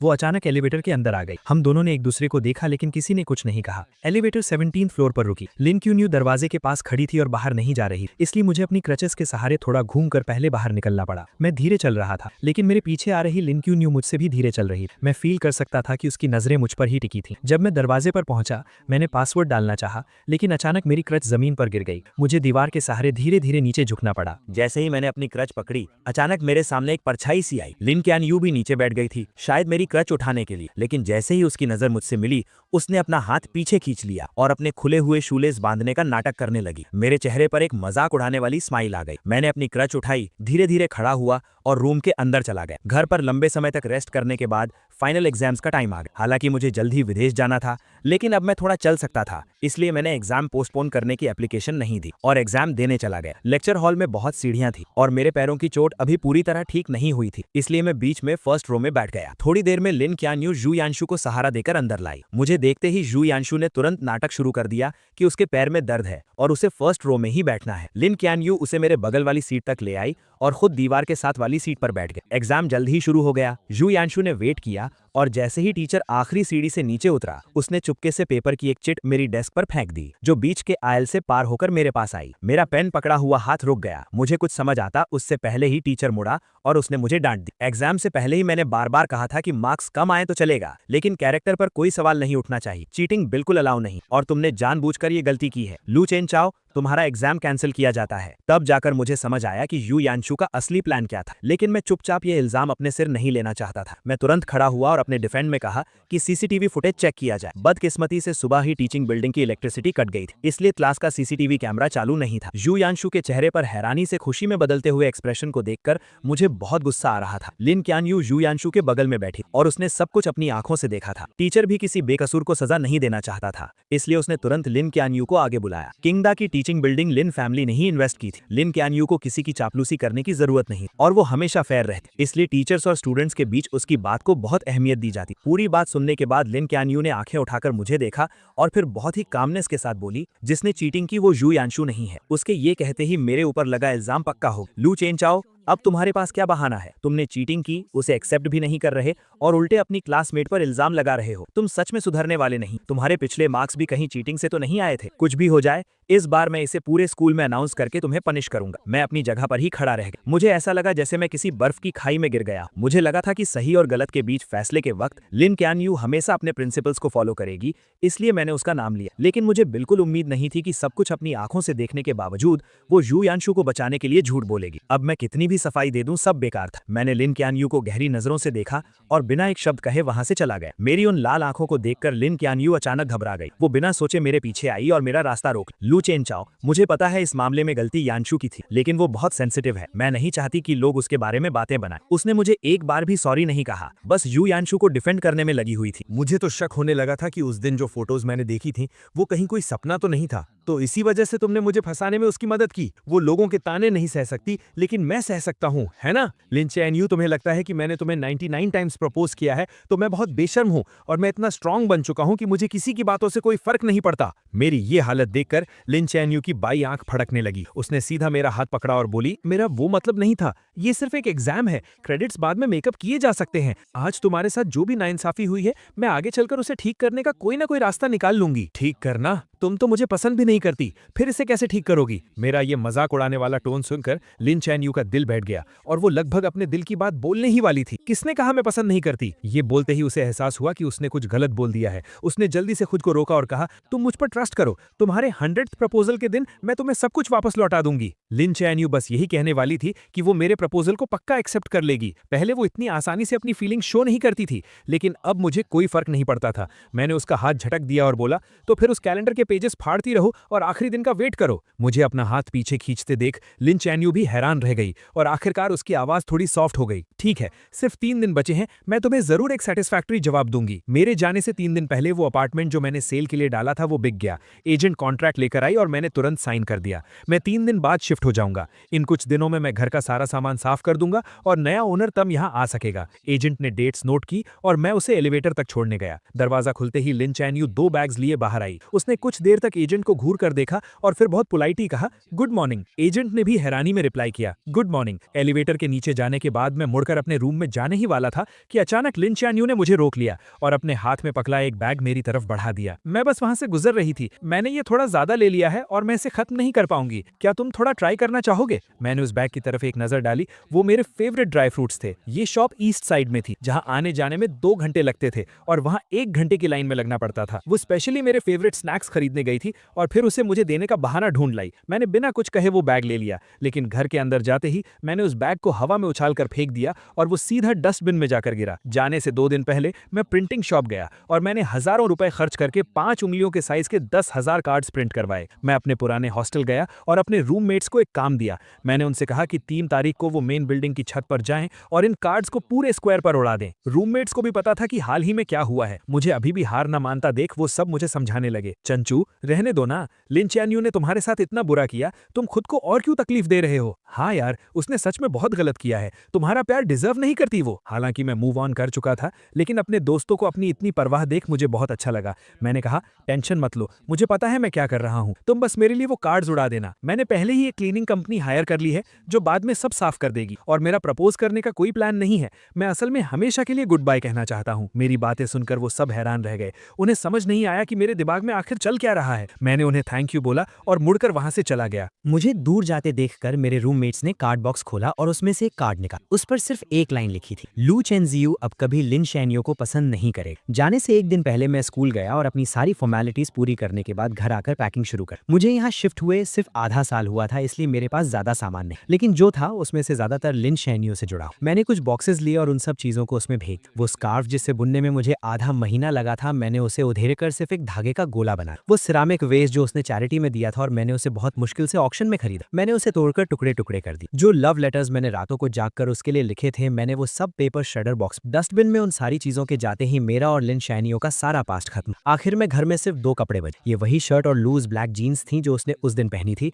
जब हम पहली बार मिले। मैंने माचिस जलाई और उन्हें जलाकर राख कर दी। जब मैं खड़ा हुआ तो मैंने देखा कि लिन चैन-यू कुछ ही दूरी पर खड़ी थी। मैंने बहुत कामली उससे कहा, बस कुछ फालतू का कचरा साफ कर, और मुड़कर अपस्टेयर्स चला। अगले दिन सुबह होते ही मैं सामने वाले दरवाजे की आवाजों से उठ गया। मैंने नींद में अपनी आंखें खोली और टाइम देखने के लिए अपना फोन उठाया। तभी मैंने नोटिफिकेशन बार में लगातार आते हुए ढेरों मैसेजेस देखे। मुझे समझने में थोड़ा टाइम लगा कि ये सारे मैसेजेस 20 से ज्यादा लोगों के ग्रुप से आ रहे हैं। 1 साल पहले लिन चैन-यू की पसंद जानने के लिए मैं चुपके से इस ग्रुप में जुड़ा था। मैं उस ग्रुप से लीव होना भूल गया और लिन चैन-यू को भी नहीं पता था कि मैं उस इतनी सुबह सुबह जो लोग बातें कर रहे थे वो लिन चैन-यू की हॉस्टल फ्रेंड्स थी। चैन-यू इतनी जल्दी उठ गई, कहीं ऐसा तो नहीं कि एक्साइटमेंट के मारे तुम रात भर सोई ही नहीं? ये भी कोई पूछने की बात। वो कल रात 11 बजे से ही तैयारी में लगी। क्या इस बार सच में तुम लू चेन-जियू का प्रपोजल एक्सेप्ट करने वाली हो? यहाँ तक स्क्रॉल करने के बाद मेरे हाथ रुक गए। मैंने देखा कि नीचे लिन चैन-यू ने एक लंबा सा मैसेज टाइप किया हुआ था। प्रपोजल एक्सेप्ट करने की बात नहीं है, हम दोनों एक दूसरे को पसंद करते हैं तो हमारा साथ आना तो वैसे भी तय। अब ये फालतू के सवाल मत, मुझे ये बताओ कि आज कौन सी ड्रेस ज्यादा अच्छी लगेगी, ये वाली या ये ये वाली। उसके भेजी गई दर्जनों ड्रेसेस की फोटोज देखकर ग्रुप में खलबली मच गई। हे भगवान, इतनी सारी तैयारियां! क्या ये हमारी वही कोल्ड स्कूल ब्यूटी है जो लड़कों से दूर रहती थी? उन सब के रिएक्शंस के बीच लिन शैनयू ने सिर्फ एक ही रिप्लाई की, मैं उसे बहुत पसंद करती और इस जिंदगी में मुझे उसके अलावा और कोई नहीं चाहिए। ये एक लाइन देखकर मेरी हंसी छूट गई और मेरे दिमाग में पुरानी बातें घूमने लगी। उसका ये मुझे पसंद है वाला मैसेज देखकर मुझे ओ हेनरी की कहानियों की तरह एक बहुत बड़ा मजाक महसूस हुआ। वो मुझे पसंद करती थी, इसलिए उसने 99 टाइम्स मेरा प्रपोजल रिजेक्ट और मुझे सबके सामने एक मजाक बनने। वो मुझे पसंद करती थी, इसलिए वो मुझे इग्नोर करती थी और जानबूझकर दूसरे लड़कों के क्लोज जाकर मुझे जेलस फील कराती। वो मुझे पसंद करती थी, इसलिए उसने सच को झूठ में बदलकर मुझ पर झूठे इल्जाम लगाए और मेरी सच्ची फीलिंग्स को पैरों तले रौंद दिया। अगर उसका प्यार ऐसा है तो मुझे ऐसा प्यार नहीं चाहिए। ग्रुप चैट में मैसेजेस अब और तेजी से आ रहे थे। हॉस्टल में रहने वाली कुछ लड़कियों ने वहां की कुछ फोटोज भेजी। अभी बस 7 बज रहे थे, लेकिन स्क्वायर में पहले से ही बहुत भीड़ जमा हो गई। सब मेरा 100th प्रपोजल देखने आए थे। जैनियो जल्दी आओ, कहीं ऐसा ना हो कि प्रपोजल शुरू हो जाए और तुम जो मेन हीरोइन हो तुम्हें अंदर घुसने की जगह नहीं मिले। मैं ग्रुप से बाहर निकलने ही वाला था कि मैंने देखा लिन चियनयू ने मुझे एक मैसेज भेजा था, मैं निकलने वाली हूँ और तुम? मैं भी निकलने के लिए तैयार हूँ, बस फर्क इतना है कि मैं हमेशा के लिए निकलने वाला हूँ। मुझे अचानक ये देखने का बहुत मन हुआ कि ग्राउंड पर उन कार्ड्स को हवा में उड़ता देखकर लिन चियनयू का रिएक्शन क्या हो। जब उसे पता चलेगा कि मैं देश छोड़कर जा चुका हूँ तो उसे कैसा फील होगा। लेकिन अफसोस, मैं वो सब नहीं देख पाऊंगा। आज के बाद लिन चियनयू से मेरा कोई लेना देना नहीं है। मैंने आराम से अपनी पैकिंग खत्म की, मुड़कर उस खाली रूम को देखा और फिर अपना फोन निकालकर लिन चियनयू के सारे नंबर्स और अकाउंट्स ब्लॉक कर दिए। ये सब करने के बाद मुझे इतनी शांति मिली जो मैंने पहले कभी फील नहीं की थी। मैंने अपना सूटकेस उठाया, मुड़कर दरवाजे से बाहर निकला और अपनी एक नई और बेहतरीन जिंदगी की तरफ कदम बढ़ा। 9 बजने में अभी 5 मिनट बाकी। स्क्वायर में इतनी भीड़ थी कि पैर रखने की भी जगह नहीं। यहाँ तक कि सिक्योरिटी गार्ड्स को भी ऑर्डर मेंटेन करने के लिए आना पड़ा। नीचे इतने सारे लोगों की भीड़ को देखकर मेरे रूममेट्स हैरान रह गए और खुशी से बातें करने लगे। इतने सारे लोग, इसका मतलब है जो भी होने वाला है वो तुरंत पूरे स्कूल में फैल जाएगा। ये अच्छा ही है, वरना चैन झू के जाने के बाद भी लोग पीठ पीछे उसके बारे में बातें करते रहेंगे। वो आपस में बातें कर ही रहे थे कि टाइम हो गया, 8:59 हो गए हैं, चैन झू पहुंच चुका होगा। जल्दी करो, जो कार्ड्स फेंकने वाले हैं और जो फोटोज क्लिक करने वाले हैं सब रेडी हो जाओ। हमें चैन झू के फ्लाइट में बैठने से पहले उसे ये नजारा जरूर दिखाना है। उनकी बात खत्म होते ही 9 बजे का अलार्म बज उठा। 2 लड़के राइट और लेफ्ट साइड में अपनी पोजीशन पर खड़े हो गए और विंडो पर रखे उन कार्ड्स के ढेरों को हवा में उड़ा दी। पल भर में ही वो सफेद कार्ड 16th फ्लोर की छत से हवा में तैरते हुए नीचे गिरने लगे। स्क्वायर में खड़े किसी कमजोर नजर वाले स्टूडेंट ने चिल्लाकर कहा, देखो स्नो गिर रही है, और सबने अपना सिर ऊपर उठा लिया। जैसे ही वो कार्ड्स नीचे गिरने वाले थे, लोगों ने उन्हें पकड़ने के लिए छलांग लगाई, ये देखने के लिए कि आखिर उन पर क्या लिखा है। और स्क्वायर के बिल्कुल बीच में खड़ी लिन चियनयू भी अपना सिर उठाकर ऊपर देख रही थी। उसके साथ खड़ी लड़कियां भी इस नजारे को देखकर हैरान थी। वाओ, ये कितने सारे हैं, कम से कम 10,000 कार्ड्स होंगे। लू चेनझू ने सच में बहुत मेहनत की। अपनी सहेलियों की ये तारीफें सुनकर लिन चियनयू का दिल भी उम्मीदों से भर गया। उसने अपना हाथ ऊपर किया और एक कार्ड कैच कर ली। उसने चेहरे पर स्माइल के साथ उसे पलटा, लेकिन जैसे ही उसने उस पर लिखे वर्ड्स पढ़े, उसके चेहरे की स्माइल वहीं जम गई। उसके बगल में खड़ी सहेलियां उसे चिढ़ाने के लिए आगे आईं, लेकिन कार्ड पर लिखे वर्ड्स देखकर उनकी भी आंखें फटी रह गई और वो हकलाते हुए बोली, ये इम्पॉसिबल है, पक्का कोई गलती हुई है। वो उसे दिलासा देते हुए नीचे गिरे बाकी कार्ड्स उठाने लगी और लिन चेनयू को दिखाने लगी, लेकिन उन नए कार्ड्स पर भी बिल्कुल सेम चीज प्रिंट थी। लू चेनजू अब कभी लिन चेनयू को पसंद नहीं करेगा। अब सब लोग सच में घबरा गए थे। उन्होंने जल्दी से अपने बगल में खड़े लोगों के हाथ से कुछ कार्ड्स छीन लिए, लेकिन उन्हें पढ़ने के बाद उनके दिलों का डर और बढ़ गया। ये कैसे पॉसिबल है? क्या ये प्रपोजल है? ये क्या बकवास लिखी? कहीं किसी ने जानबूझकर गड़बड़ तो नहीं की है? वो लोग अभी भी बहाने बना ही रहे थे कि तभी भीड़ में खड़े बाकी लोगों के हाथ में भी कार्ड्स आ गए और वो जोर जोर से चिल्लाने लगे, लू चेनजू अब कभी लिन चेनयू को पसंद नहीं करेगा। अरे तो ये प्रपोजल नहीं था यार, सबको यहाँ बेवकूफ बनाकर बुलाया गया सिर्फ ये क्लियर करने के लिए। इतनी मेहनत से प्रमोशन किया, अब तो पूरे स्कूल को पता चल गया। लोगों की तेज होती इन आवाजों और बातों को सुनकर लिन चेनयू के चेहरे का रंग धीरे धीरे उड़ गया। उसे ऐसा लगा जैसे किसी ने उसका दिल जकड़ लिया हो। उसके दिमाग में ऑक्सीजन की कमी होने लगी और सब कुछ ब्लैंक हो गया। उसकी आंखों में सिर्फ हैरानी और डर साफ दिखा जा सकता था। स्क्वायर में खड़े हजारों लोग पंजों के बल उठकर उसका रिएक्शन देखने की कोशिश कर रहे थे और सबकी उम्मीदों के मुताबिक उसने अपने हाथ के कार्ड्स फेंक दिए और तेज कदमों से मेन बिल्डिंग की तरफ भागने लगे। तमाशा देखने वाले लोग भी तुरंत उसके पीछे पीछे जाने लगे। आखिरी कार्ड्स का बंडल नीचे फेंकने के बाद रूममेट्स भी जाने की तैयारी कर रहे, लेकिन जैसे ही वो दरवाजे के पास पहुंचे, सामने से लिन चैनयू आ गई। वो अपनी सहेलियों के साथ भागकर ऊपर आई थी और कुछ ही सेकंड्स में उनके पीछे तमाशा देखने वालों की भारी भीड़ भी वहां आ गई। लिन चैनयू को देखकर रूममेट्स ने तुरंत उसे ताना मारना शुरू कर दी। ओहो, तो ये हमारी चिंगडा की स्कूल ब्यूटी है ना? क्या तुम कहती नहीं थी कि लू चेन्झू तुम्हारे लायक नहीं है? तो फिर तुम इस बोरिंग से तमाशे में हिस्सा लेने क्यों आई हो? उनकी ये तानेबाजी सुनकर लिन चैनयू के हाथ कसकर मुट्ठी बन गए। उसका चेहरा गुस्से से लाल हो गया और उसने पूछा, क्या ये कार्ड्स तुम लोगों ने अपनी मर्जी से नीचे फेंके हैं? अपनी मर्जी शब्द सुनकर तीनों लड़के जोर से हंस पड़े। हमारी इतनी हिम्मत कहाँ? ये सब लू चेंजो ने बहुत सारे पैसे खर्च करके प्रिंट करवाए थे और बहुत मेहनत से स्कूल तक लेकर आया था। हम तो बस उसका आखिरी काम पूरा करने वाले मजदूर हैं। ये सुनकर पीछे खड़े स्टूडेंट्स आपस में फुसफुसाने लगे। लिन चैन यू को तो लू चेंजो पसंद नहीं था ना। अब जब उस लड़के ने हार मान ली है तो ये इतनी बेचैन क्यों हो रही? तुम्हें क्या पता, नॉवेल्स की लैंग्वेज में इसे कहते हैं कि एक घमंडी लड़की का घमंड टूट गया है और अब वो अपने प्यार के पीछे भाग रही है। मुझे तो लगता है कि अगर वो अब रिग्रेट कर रही है तो वो इसी लायक है। जब उसने पहले 99 टाइम्स उसे इग्नोर किया तब वो क्या कर रही थी? लोगों की ये बातें लिन चैन यू के दिल में तीखे चाकुओं की तरह चुभ रही और उन्होंने उसके लंबे समय से चले आ रहे कॉन्फिडेंस को चकनाचूर कर दी। इन 2 सालों में उसे लगा था कि वो मुझे पूरी तरह समझती है और मेरे थॉट्स और एक्शंस को इजीली कंट्रोल कर सकती, और आखिर हुआ भी वैसा ही। मेरे पिछले 99 प्रपोजल्स बिल्कुल वैसे ही खत्म हुए थे जैसे उसने सोचा था। उसे लगा था कि 100th टाइम सब कुछ खत्म हो जाएगा और मेरे और उसके बीच एक परफेक्ट हैप्पी एंडिंग हो। लेकिन जब उसे लग रहा था कि वो पूरी तरह जीत चुकी है, मैंने पूरी दुनिया के सामने उसे सबसे बड़ा झटका दिया। अब वो पहले की तरह शांत और केयरलेस होने का नाटक नहीं कर पा रही। उसकी असलियत सबके सामने आ चुकी। लू चेंजो कहाँ है? प्रेसिडेंट सू ने उसके चेहरे को देखा। उनके होठों पर मजे लेने वाली एक स्माइल आई और उन्होंने हाथ उठाकर चिड़िया के उड़ने का इशारा की। प्रपोजल खत्म हो गया तो जाहिर सी बात है वो उड़ गया। लू चैन यू को लगा कि वो मजाक कर रहा है, लेकिन आखिरी 2 वर्ड सुनकर उसके दिल की धड़कन कुछ सेकंड्स के लिए रुक गई। उड़ गया का मतलब क्या है? अचानक उसके मन में एक बहुत बुरा ख्याल आया। उसने सामने खड़े लड़कों को धक्का दिया और छत की तरफ भागी। छत बिल्कुल खाली थी, वहां कोई नहीं था और सीढ़ियों और एलिवेटर में लोगों की इतनी भीड़ थी कि मेरा नीचे जाना इम्पॉसिबल था। क्या लू चेंजो आज स्कूल नहीं आया था? ये एहसास होते ही वो बुरी तरह घबरा गई और उसे समझ नहीं आ रहा था कि वो क्या करे। सिक्योरिटी गार्ड्स ने आखिरकार मेन बिल्डिंग में फंसी सारी भीड़ को बाहर निकाला। अपनी सहेलियों के सहारे लिन चैन यू नीचे आई। उसने देखा कि 7-8 स्वीपर्स जमीन से वो कार्ड्स साफ कर रहे थे। वो बिना कुछ सोचे नीचे झुकी और एक कार्ड उठाया जिस पर जूतों के निशान छपे थे। अब जब उसने उन वर्ड्स को देखा तो उसकी फीलिंग्स बदल चुकी थी। उसका गुस्सा और हैरानी अब एक कभी ना खत्म होने वाले डर और घबराहट में बदल चुके थे। कुछ नहीं होगा चैन यू, लू चेंजो ने ये सब पक्का उस सस्पेंशन वाले मामले के गुस्से में किया होगा। तुम वापस जाओ और उसे अच्छे से एक्सप्लेन करो। अपने दिल की सारी बातें उसे बता दो। वो तुम्हें बहुत पसंद करता है, वो तुम्हें पक्का माफ कर देगा। हाँ, उसने तुम्हें 2 साल चेज किया है और 99 टाइम्स प्रपोज किया है। इस बार वो पक्का बस ऐसे ही गुस्सा दिखा रहा है। तुम उसे थोड़ा सा मना लोगी तो वो मान जाएगा। हालांकि सब लोग उसे पॉजिटिव बातें बोलकर समझा रहे थे, लेकिन लिन चैन यू के सिक्स्थ सेंस उसे बता रही थी कि इस बार सब कुछ पहले से बिल्कुल अलग है। वो अपनी उस घबराहट को रोक नहीं पा रही थी और उसे अपनी सहेलियों की बातें भी शोर लग रही थी। परेशान होकर वो सीधा कार ड्राइव करके अपार्टमेंट की तरफ निकल गई। वो मुझे ढूंढकर सब कुछ क्लियर करना चाहती थी। 10:30 पर उसने अपनी कार पार्क की और जैसे ही सोसाइटी के गेट पर पहुंची उसने डस्टबिन साफ करने वालों को देखा। अचानक उसे कल रात का वो सीन याद आ गया जब मैं जमीन पर बैठकर कुछ जला रहा था। उस वक्त भी उसे लगा था कि कुछ अजीब है, लेकिन उसने मुझसे पूछा नहीं। अब वो देखना चाहती थी कि आखिर मैंने क्या जलाया था, लेकिन गार्ड ने वहां नया डस्टबिन रख दिया था। क्लीनिंग ट्रक दूर जा चुका था तो मजबूरन लिन चैन यू हाथ में वो कार्ड लिए ऊपर चली गई। एलिवेटर का दरवाजा खुलते ही वो सामने रखे कुछ बड़े लगेज बॉक्सेस के कारण अंदर ही फंस गई। पास खड़े लड़के ने देखा कि वो बाहर नहीं आ पा रही है तो उसने जल्दी से सॉरी बोला और लगेज हटाने लगा। लिन चैन यू ने अंदाजा लगाया कि शायद ये कोई नया नेबर है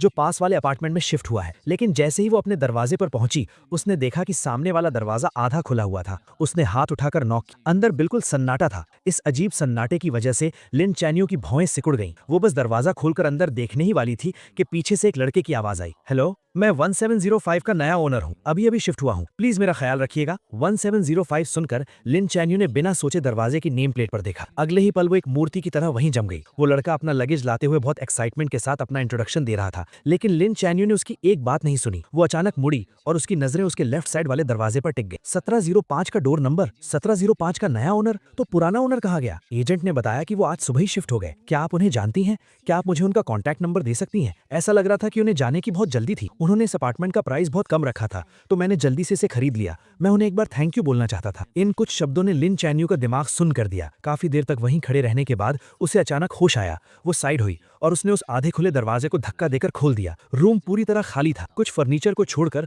वहां कोई भी पर्सनल चीज नहीं थी। वो कमरा एक नए घर की तरह एकदम साफ था। उस लड़के ने लिन चैन यू के पीले पड़ते चेहरे पर ध्यान नहीं दिया और अभी भी दांत दिखाते हुए हंस रहा था। साफ है ना?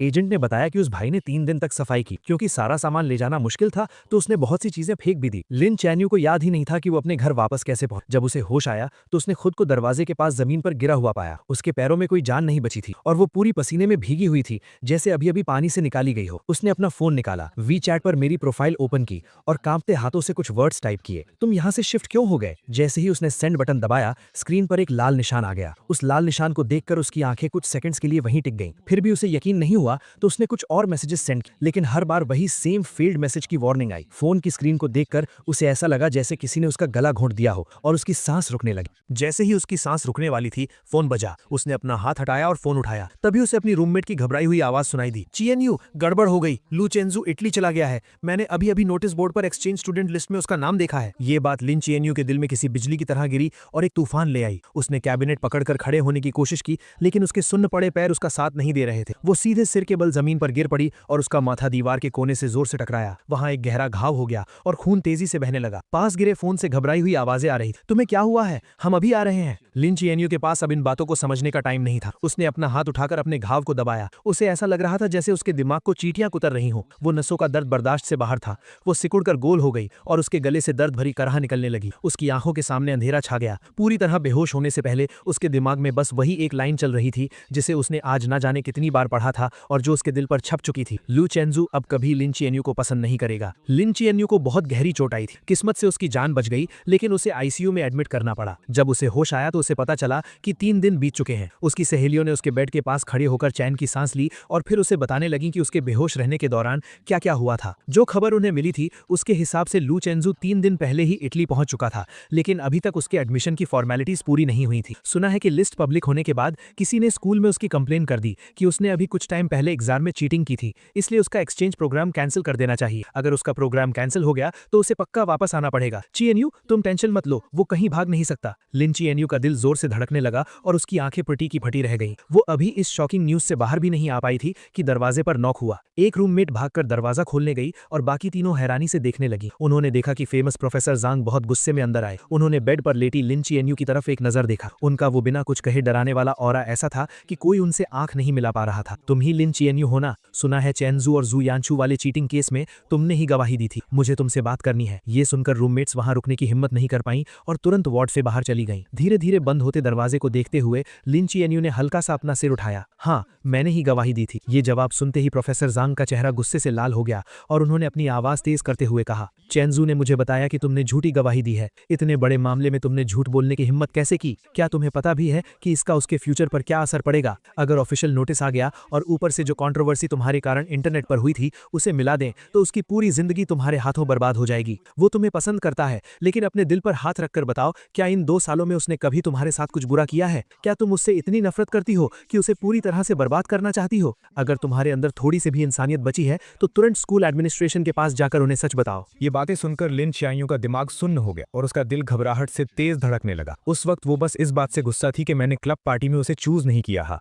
वो बस मुझे माफी मांगने पर मजबूर करना चाहती थी, इसलिए उसने टीचर जाओ से झूठ बोला था। उसने कभी सपने में भी नहीं सोचा था कि इसके इतने बड़े कॉन्सिक्वेंसेस हों। उसने अपने माथे की चोट की परवाह किए बिना स्ट्रगल करके उठने की कोशिश की ताकि वो प्रोफेसर जैंग के साथ स्कूल जाकर सच बता सके। जैसे ही वो दोनों वार्ड से बाहर निकले, हॉस्पिटल स्टाफ ने उन्हें रोक लिया। डॉक्टर्स उसे जाने नहीं देना चाहते थे और उसे समझाने लगे, लेकिन उसने किसी की एक नहीं सुनी और स्कूल जाने की जिद पकड़ ली। प्रोफेसर जैंग ने पहले ही डिसिप्लिनरी कमेटी के हेड को कांटेक्ट कर लिया था। लिन चीएनयू ने डिजाइन कॉलेज के डीन और टीचर जाओ के सामने मान लिया कि चीटिंग जो यानचू ने की थी। जो यानचू को बिल्कुल उम्मीद नहीं थी कि वो अचानक ऐसे पलट जाएगी। वो तुरंत घबरा गई और रोते हुए बोलने लगी कि उसने कुछ नहीं किया। टीचर जाओ को भी उम्मीद नहीं थी कि वो अपनी गवाही ऐसे बदल देगी, इसलिए उन्हें समझ नहीं आ रहा था कि वो किस पर ट्रस्ट करें। लिन चीएनयू ने एकदम कोल्ड फेस के साथ अपना फोन अनलॉक किया और एक फोटो निकाली। ये एक लेटर है जो यानचू ने पहले मुझे अपने हाथों से लिखा था। थोड़ी देर में मेरे फैमिली मेंबर्स इसका ओरिजिनल डॉक्यूमेंट लेकर आ जाएंगे। आप इस लेटर की हैंडराइटिंग और उस चीट शीट की हैंडराइटिंग मैच कर सकते हैं। ये सुनकर जो यानचू फूट फूट कर रोने लगी। चीएनयू, मैं यानचू हूँ। क्या तुम भूल गई कि हम साथ बढ़े हुए हैं? ये मामला खत्म हो चुका था।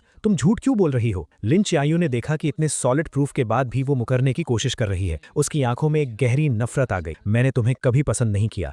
मैं बस पहले एक्टिंग कर रही थी। अब मेरा एक्टिंग करने का मन नहीं है तो जाहिर है कि मैं तुम्हें नहीं बचाऊंगी। अगर तुमने ये किया है तो तुम्हें अपने एक्शंस की रिस्पॉन्सिबिलिटी लेनी होगी। उसके इतना कहते ही लिन फैमिली के लोग वो ओरिजिनल लेटर लेकर आ गए। जब एक एक लेटर मैच किया गया तो ये साफ हो गया कि चीट शीट पर हैंडराइटिंग जो यानचू की ही थी। डिसिप्लिनरी कमेटी ने तुरंत एक मीटिंग बुलाई और पूरे स्कूल में सच अनाउंस करने का फैसला किया। क्योंकि इस इंसिडेंट का बहुत बुरा असर पड़ा था, इसलिए जो यानचू को स्कूल से एक्सपेल कर दिया गया और ये बात उसके परमानेंट रिकॉर्ड में डाल दी गई। जब सब कुछ सेटल हुआ तब तक अंधेरा हो चुका था। लिन चीएनयू दीवार का सहारा लेते हुए बाहर आई और उसने प्रोफेसर जैंग को रोका। प्रोफेसर जैंग, क्या चैंजू को पता है कि यहाँ क्या हुआ? हालांकि मामला पूरी तरह से सॉल्व हो गया था, लेकिन प्रोफेसर जैंग का गुस्सा अभी शांत नहीं हुआ था और वो अभी भी उससे चिढ़े हुए थे। वो लगभग एक्सपेल होने वाला था, तो उसे कैसे नहीं पता होगा? क्या तुम्हारे दिमाग में सच में चोट लग गई है? इस तरह डांट खाने के बाद लिन च्यायू को और भी बुरा लगा, लेकिन वो फिर भी कुछ पूछना चाहती थी। अब जब सब कुछ ठीक हो गया है, तो क्या वो वापस आएगा? ये एक्सचेंज प्रोग्राम पूरे डिजाइन कॉलेज में सिर्फ एक ही था और चैंजू ने इसे अपनी मेहनत से हासिल किया था। वो इटली में 3 साल तक अपनी स्टडीज पूरी करेगा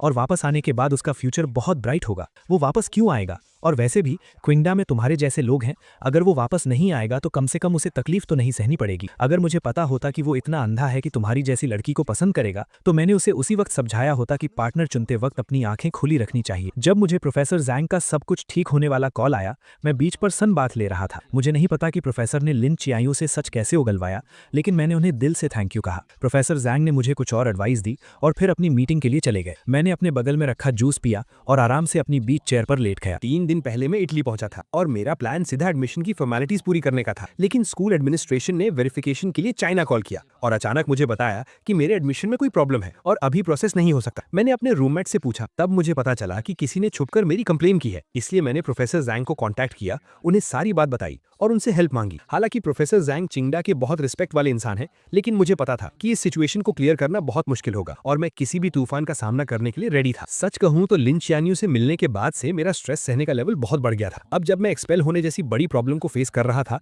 तब भी मैं एकदम चिल था। यहाँ तक कि मैंने रातों रात ही फ्लाइट टिकट बुक की और वेकेशन के लिए बीच पर आ गया। अब जब सब कुछ सॉल्व हो गया था, तो मैं पूरी तरह से रिलैक्स हो गया और सोचने लगा कि वापस जाकर अपने एडमिशन के बचे हुए काम कब पूरे करूं। मैं फ्लाइट सर्च कर ही रहा था कि तभी हॉस्टल ग्रुप चैट पर एक नोटिफिकेशन आया, चेंजू, अभी लिन च्यायू हॉस्टल आई थी और तुम्हारा कॉन्टैक्ट नंबर मांग रही थी। वो कह रही थी कि उसे माफी मांगनी है, लेकिन हम उसके धोखे में नहीं आने वाले। तुम टेंशन मत लो, हमने उसे एक नंबर भी नहीं दिया। तुम्हें नहीं पता वो अभी कितनी कमजोर और बीमार लग रही थी। उसके सिर पर पट्टियां बनी हुई थी। सुना है कि वो पिछले 2 दिन से आईसीयू में थी। सच में कर्मा इज रियल, वो इसी लायक है। इन मजेदार बातों को पढ़कर मेरे दिमाग में तुरंत वो सीन आ गया जब लिन च्यायू मेरा नया नंबर मांग रही होगी और उसे मना कर दिया गया होगा। मेरे होठों पर एक स्माइल आ गई। मैंने ग्रुप में एक बड़ा सा रेड एनवेलप भेजा और लिखा, इन दिनों मेरी हेल्प करने के लिए आप सबका बहुत बहुत थैंक यू। सब कुछ अच्छे से सॉल्व हो गया है। जब ये 3 साल पूरे हो जाएंगे और मैं चाइना वापस आऊंगा, तो मैं आप सबको ट्रीट दूंगा और पर्सनली थैंक यू कहूंगा। मिलान वापस जाने की सबसे अर्ली फ्लाइट बुक करने के बाद मैंने अंगड़ाई ली और खड़ा हो गया। मैं उस सॉफ्ट बीच पर चलते हुए अपने होटल की तरफ जाने लगा। इस बार एडमिशन का प्रोसेस एकदम स्मूथली हो गया, कोई प्रॉब्लम नहीं। मैंने अपने हाथ में ऑफिशियल स्टैंप लगे डॉक्यूमेंट्स और अपना नया स्टूडेंट आईडी कार्ड देखा और मेरे चेहरे पर एक सेटिस्फैक्शन वाली स्माइल आ गई। क्या आप हॉस्टल में रहेंगे या अपना अपार्टमेंट ढूंढेंगे? मैंने पहले ही एक अपार्टमेंट ढूंढ लिया है। मुझे इंटरनेशनल स्टूडेंट्स वाले क्राउडेड हॉस्टल्स में रहना पसंद नहीं है, इसलिए मैंने आने से पहले ही स्कूल के पास एक छोटा सा अपार्टमेंट खरीद लिया था। मैं तुरंत अपना लगेज लेकर वहां चला गया। वहां पहुंचने के बाद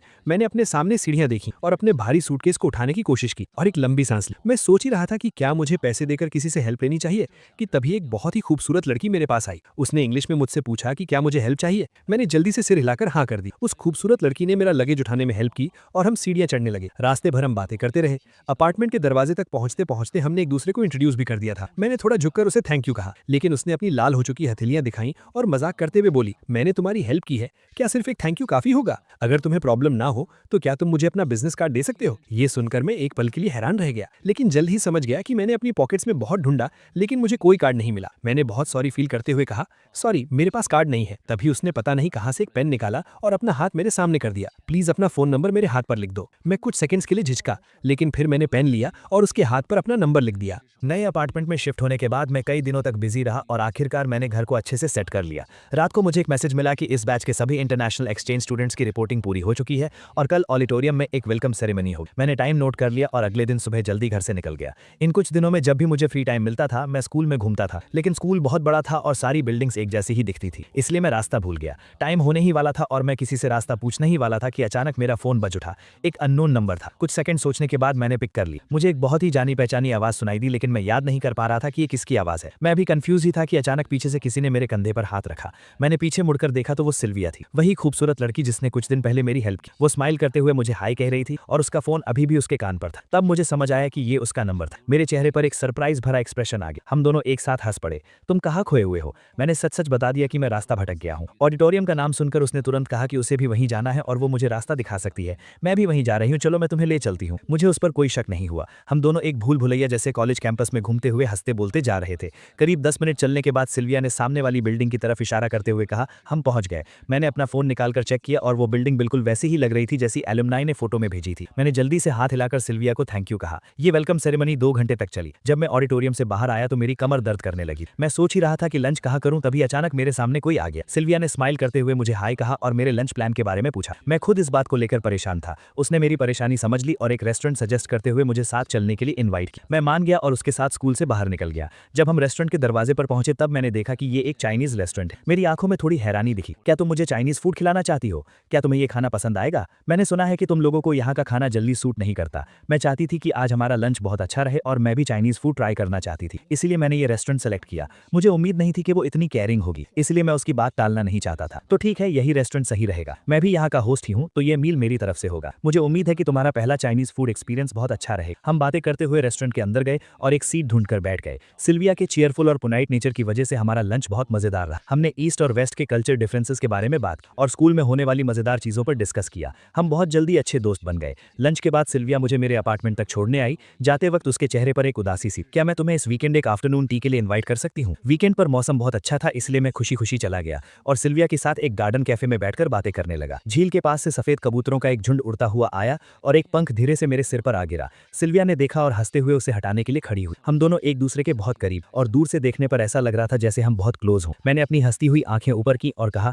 थैंक यू। मैंने जैसे ही ये कहा मेरी नजर अचानक बाईं तरफ गई और मेरी आंखें वहीं जम गई। वो औरत जो दरवाजे पर खड़ी थी, जिसके माथे पर पट्टी बंधी थी और जिसका चेहरा बिल्कुल उतरा हुआ था, वो मुझे लिन कियान यू जैसी क्यों लग रही थी? मैं उसे ध्यान से देख भी नहीं पाया था कि वो औरत गुस्से से मेरी तरफ आने लगी। उसने अपनी खून से लाल हो चुकी आंखों से नीचे रखे टेस्टी केक्स को देखा और उसकी नजरें हम दोनों के बीच घूमने लगी। ये कौन है? ये जानी पहचानी आवाज सुनकर मुझे पक्का हो गया कि ये लिन कियान यू ही है। मुझे नहीं पता था कि उसे कैसे पता चला कि मैं यहाँ हूँ, लेकिन मुझे उसे देखकर कोई हैरानी नहीं हुई। मुझे पता था कि एक न एक दिन वो मेरे पीछे इटली जरूर आएगी। आखिरकार लिन कियान यू की नजरों में मैं उसका एक ऐसा शिकार था जिसे वो आसानी से पकड़ सकती थी। वो मुझे अपनी नजरों से दूर भागने नहीं दे सकती थी। मैं उसे दोबारा फेस करने के लिए पहले से ही तैयार था, इसलिए उसके इतने बुरे बर्ताव के बाद भी मैं एकदम शांत। मेरी नई दोस्त है, कोई काम है क्या? दोस्त? कैसी दोस्त? तुम्हारी गर्लफ्रेंड है ना? आखिरी कुछ शब्द लिन कियान यू ने दांत पीसते हुए कहे। उसने कभी सपने में भी नहीं सोचा था कि वो इतनी बुरी चोट के साथ हजारों मील दूर मुझे सब कुछ सच बताने आएगी और मुझे किसी और लड़की के साथ डेट करते हुए देखेगी। तुम्हें विदेश आए हुए कुछ ही दिन हुए हैं और तुमने नई लड़की ढूंढ ली। क्या तुम वो नहीं हो जिसने 2 साल तक मुझे प्यार किया और 99 टाइम्स रिजेक्ट होने के बाद भी हार नहीं मानी? क्या ये तय नहीं हुआ था कि 100 टाइम हम साथ होंगे? वो अपनी बात से क्यों मुकर गया? तुमने अपने वादे तोड़ दिए। मैंने उसे कुछ भी बोलने का मौका नहीं दिया। पुरानी बातें दोबारा छेड़ने का कोई फायदा नहीं है। तुम्हारे पीछे भागना सच में कोई इज्जत की बात नहीं थी। अगर मैं भूल गया तो क्या हुआ? क्या मुझे भूल नहीं जाना चाहिए था? तुम्हारे पास इस खूबसूरत चेहरे के अलावा और कुछ भी नहीं है। अब मुझे तुम में कोई इंटरेस्ट नहीं है और मैं कुछ नया ट्राई करना चाहता हूँ। क्या इसके लिए भी मुझे तुमसे परमिशन लेनी पड़ेगी? मेरी इन बातों ने लिन कियान यू की बोलती बंद कर दी। वो मुझे हैरानी से देखने लगी। उसकी आंखों में सिर्फ शक था। चेंसू, इन कुछ दिनों में तुम्हारे साथ क्या हुआ है? हमने तो तय किया था ना। इन दिनों मेरी लाइफ बहुत अच्छी चल रही है। मैं अच्छा खा रहा हूँ, पी रहा हूँ, अच्छी नींद ले रहा हूँ और तुम्हारी मेहरबानी से मेरे पास घूमने का भी टाइम है। लेकिन तुम्हारे अचानक आ जाने से मुझे बहुत गुस्सा आ रहा है। अगर तुम्हें मेरी बात समझ आ रही है तो प्लीज इस कैफे से बाहर चली जाओ। सच कहूं तो तुम मेरी और इस ब्यूटीफुल लेडी की डेट खराब कर रही हो। ये कहते वक्त मेरा टोन एकदम हल्का था, जैसे मैं जो कह रहा हूं वो बिल्कुल नॉर्मल बात हो। मेरे इस कोल्ड एटीट्यूड को देखकर लिन कियान यू का पहले से उतरा हुआ चेहरा और भी सफेद पड़ गया। तब जाकर उसे एहसास हुआ कि अब सच में सब कुछ उसके कंट्रोल से बाहर जा चुका है। पहले मुझसे गलती हुई थी। मुझे तुम्हारी फीलिंग्स के साथ नहीं खेलना चाहिए था। आई एम सॉरी चेंसू, प्लीज मुझे माफ कर दो। क्या तुम मुझे एक और मौका नहीं दे सकते? उसके कांपते हुए हाथों को देखकर मैंने अपनी भौहें उठाई और ताना मारते हुए कहा, मैं स्कूल ब्यूटी की माफी डिजर्व नहीं करता। तुम टेंशन मत लो, अब से हम दोनों एक दूसरे के लिए अजनबी हैं। तुम्हें अब डरने की जरूरत नहीं है कि मैं तुम्हारे पीछे भागूंगा। मेरी आंखों में ये डिटर्मिनेशन देखकर लिन कियान यू समझ गई कि मैं मजाक नहीं कर रहा हूँ। वो बहुत घबरा गई और उसने अनजाने में ही मेरा हाथ इतनी जोर से पकड़ा कि मेरे चेहरे पर सिकन आ गई। सिल्विया को हम दोनों की बातें समझ नहीं आ रही थी। शुरुआत में उसे लगा कि हम बस दोस्त हैं और बात कर रहे हैं, लेकिन जब उसने देखा कि मेरा हाथ लाल हो गया है तो वो जल्दी से खड़ी हुई और मुझे छुड़ाने की कोशिश करने लगी। लिन कियान यू के लिए ये एक खुला चैलेंज जैसा था। उसने बिना सोचे सिल्विया का हाथ झटक दिया। सिल्विया धक्का लगने से कुछ कदम पीछे लड़खड़ाई। लिन कियान यू ने उसे बहुत ठंडी नजरों से घूरा और मेरा हाथ पकड़कर मुझे अपने साथ खींचने लगी। सिल्विया ने दीवार का सहारा लेकर खुद को संभाला। जब उसने देखा कि मैं उसके साथ नहीं जाना चाहता तो उसने आकर सीधा लिन कियान यू के मुंह पे थप्पड़ जड़ दिया और अगले ही पल दोनों आपस में बुरी तरह लड़ने लगी। बहुत से कस्टमर्स डर गए कि कहीं उन्हें भी चोट ना लग जाए, इसलिए वो बाहर भागने लगे। सेकंड फ्लोर पर मौजूद ओनर ने तुरंत पुलिस को कॉल कर दिया। पुलिस ने आकर उन दोनों को अलग किया जो गुस्से में पागल हो चुकी थी और दोनों को पुलिस स्टेशन ले गई। लिन कियान यू के सिर की पट्टी खुल गई थी जिससे उसका वो भयानक घाव दिखने लगा था। उसे देखकर पुलिस को भी डर लग रहा था और उन्हें लगा कि सिल्विया एक बीमार इंसान के साथ मारपीट कर रही थी। सिल्विया बार बार खुद को डिफेंड कर रही थी और चोट खाई लिन कियान यू भी पीछे नहीं हट रही थी। वो जिद कर रही थी कि पहले सिल्विया ने हाथ उठाया था। दोनों काफी देर तक बहस करती रहीं। पुलिस के कान पक गए लेकिन उन्हें समझ नहीं आया कि किसकी गलती है। आखिरकार हार मानकर उन्हें इकलौते चश्मदीद गवाह यानी मुझसे पूछना पड़ा, क्या आप बता सकते हैं कि वहां असल में क्या हुआ था? ये सवाल सुनते ही दोनों तुरंत मुड़ी और बहुत उम्मीद से मेरी तरफ देखने लगी। मैंने बिना किसी झिझक के अपना हाथ उठाया, लिन कियान यू की तरफ इशारा किया और कहा, पहले इसी ने उसे धक्का दिया था। ये सुनकर लिन कियान यू वहीं जम गई। उसे यकीन नहीं हो रहा था कि मैं उसके खिलाफ गवाही दूंगा। उसकी आवाज कांप रही थी। मैंने तो बस उसे हल्का सा धक्का दिया था, पहले थप्पड़ उसने मारा था। चेन जो, तुम ऐसा क्यों कर रहे हो? बात यहीं रुक गई। लिन कियान यू के दिमाग की बत्ती जली और उसे एक झटके में समझ आ गया कि मैंने ऐसा क्यों कहा। वो मुझसे बदला ले रहा था। वो चाहता था कि मैं भी बिना किसी गलती के झूठे इल्जाम सहने का दर्द फील करूं। ये बात समझ आने के बाद वो एक शब्द भी नहीं बोल पाई। पुलिस को चाइनीज समझ नहीं आ रही थी तो उन्होंने मुझसे ट्रांसलेट करने को कहा। मैंने सीधा सीधा हमारे रिश्ते से पल्ला झाड़ लिया। मैं सिल्विया के साथ लंच कर रहा था और ये अचानक वहां आकर तमाशा करने लगी। ये मेरी मर्जी के खिलाफ मुझे जबरदस्ती वहां से ले जाना चाहती थी और फिर इसने धक्का दे दिया जिसकी वजह से इन दोनों में लड़ाई शुरू हो गई। लिन कियान यू के दिल में बची हुई आखिरी उम्मीद भी पूरी तरह टूट गई। उसने अपना मुंह खोला और एक बेजान फटी हुई आवाज में पूछा, क्या तुम अब कभी मेरी साइड नहीं लोगे? मैंने तिरछी नजरों से उसे देखा और एक ठंडी स्माइल के साथ कहा, मैं एक सच्चा इंसान हूं, मैं हमेशा सिर्फ सच का साथ दूंगा। लिन कियान यू ने फिर भी हार नहीं मानी और एक और सवाल पूछा, अगर आज उसने मुझे पहले धक्का दिया होता तो क्या तुम तब भी सच बोलते? क्या ये भी पूछने वाली बात है? मेरा तुमसे कोई लेना देना नहीं है। क्या हम इतने क्लोज हैं? सिल्विया अभी छोटी है और बहुत सेंसिटिव है। मैं जाहिर सी बात है अपनी दोस्त का ही साथ दूंगा। ये बात बोलकर मुझे कोई फर्क नहीं पड़ा कि उसका रिएक्शन क्या था। मैं मुड़ा और वहां से चला गया। मेरी गवाही और तुरंत मंगवाई गई सीसीटीवी फुटेज की वजह से सच जल्दी ही सबके सामने आ गया। एक फॉरेन नेशनल होने के बावजूद तमाशा करने के जुर्म में लिन कियान यू को हिरासत में ले लिया गया। मैंने सिल्विया के बाहर आने का वेट किया और उसे थैंक यू कहने के साथ साथ सॉरी भी कहा। उसने हाथ हिलाते हुए कहा कि उसे इन छोटी मोटी चोटों से कोई फर्क नहीं पड़ता। उल्टे उसने कहा कि आज की डेट खराब हो गई इसलिए वो अगले हफ्ते फिर से मिलना चाहती है। मैंने बहुत ध्यान से सोचा। हालांकि सिल्विया सच में बहुत खूबसूरत है लेकिन आज जो कुछ भी हुआ उसे देखकर मुझे लगा कि वो अभी उतनी समझदार और मैच्योर नहीं है। मुझे पता था कि लिन कियान यू इतनी आसानी से हार नहीं मानेगी और मैं सिल्विया को इसमें घसीटना नहीं चाहता था और ना ही दोबारा पुलिस स्टेशन के चक्कर लगाना चाहता था। मैं समझ सकता था कि सिल्विया के दिल में मेरे लिए कुछ फीलिंग्स थी लेकिन अब मैं इमोशंस में बहकर फैसले नहीं लेता, इसलिए आखिर में मैंने पोलाइटली मना कर दिया। अगले 15-20 दिनों तक मुझे लिन क्वान यू कहीं नहीं दिखी। मेरी लाइफ फिर से ट्रैक पर आ गई। बाद में सिल्विया ने मुझे 2 बार और इनवाइट किया लेकिन मेरे मना करने के बाद हमारा रिश्ता वहीं खत्म हो गया। मुझे इस थोड़े टाइम के कनेक्शन के टूटने का कोई दुख नहीं। इस विदेश में मुझे थोड़ी बहुत कुकिंग आती थी इसीलिए मैं जल्दी ही इंटरनेशनल स्टूडेंट्स के ग्रुप में मिक्स हो गया। जब मैं लिन क्वान यू नाम के इंसान को लगभग भूलने ही वाला वो अचानक फिर वापस आ गई। वो स्कूल में गुलाब और गुब्बारों से भरी एक गाड़ी लेकर आई और मेरा रास्ता रोक लिया। चारों तरफ से लोग हैरानी से देख रहे थे और मुझे समझ नहीं आ रहा था कि मैं क्या कहूं। लिन क्वान यू को मेरे एक्सप्रेशन से कोई फर्क नहीं पड़ा। उसने सीधे अपने दिल की बात कह दी, चेंजो, अगर मैं भी 100 टाइम्स तुम्हें प्रपोज करूं तो क्या तुम मुझे एक और मौका दोगे? अगर मैं कुछ महीने पहले वाला इंसान होता तो ये बातें सुनकर खुशी से रो पड़ता लेकिन अब मुझे कोई फर्क नहीं पड़ा बल्कि ये सुनकर मेरे रोंगटे खड़े हो गए। कितना चीप ड्रामा है और कितने क्रिंजी डायलॉग्स हैं। उस वक्त मुझ पर कौन सा भूत सवार था कि मैंने सबके सामने इतनी बार उसे ऐसे प्रपोज किया था। उन पुरानी बातों को याद करके मुझे दुख नहीं होता बल्कि खुद पर शर्म आती है कि मैंने ये सब कैसे किया। इस वक्त मेरे सामने खड़ी लड़की क्या कह रही थी मैंने एक वर्ड भी नहीं सुना।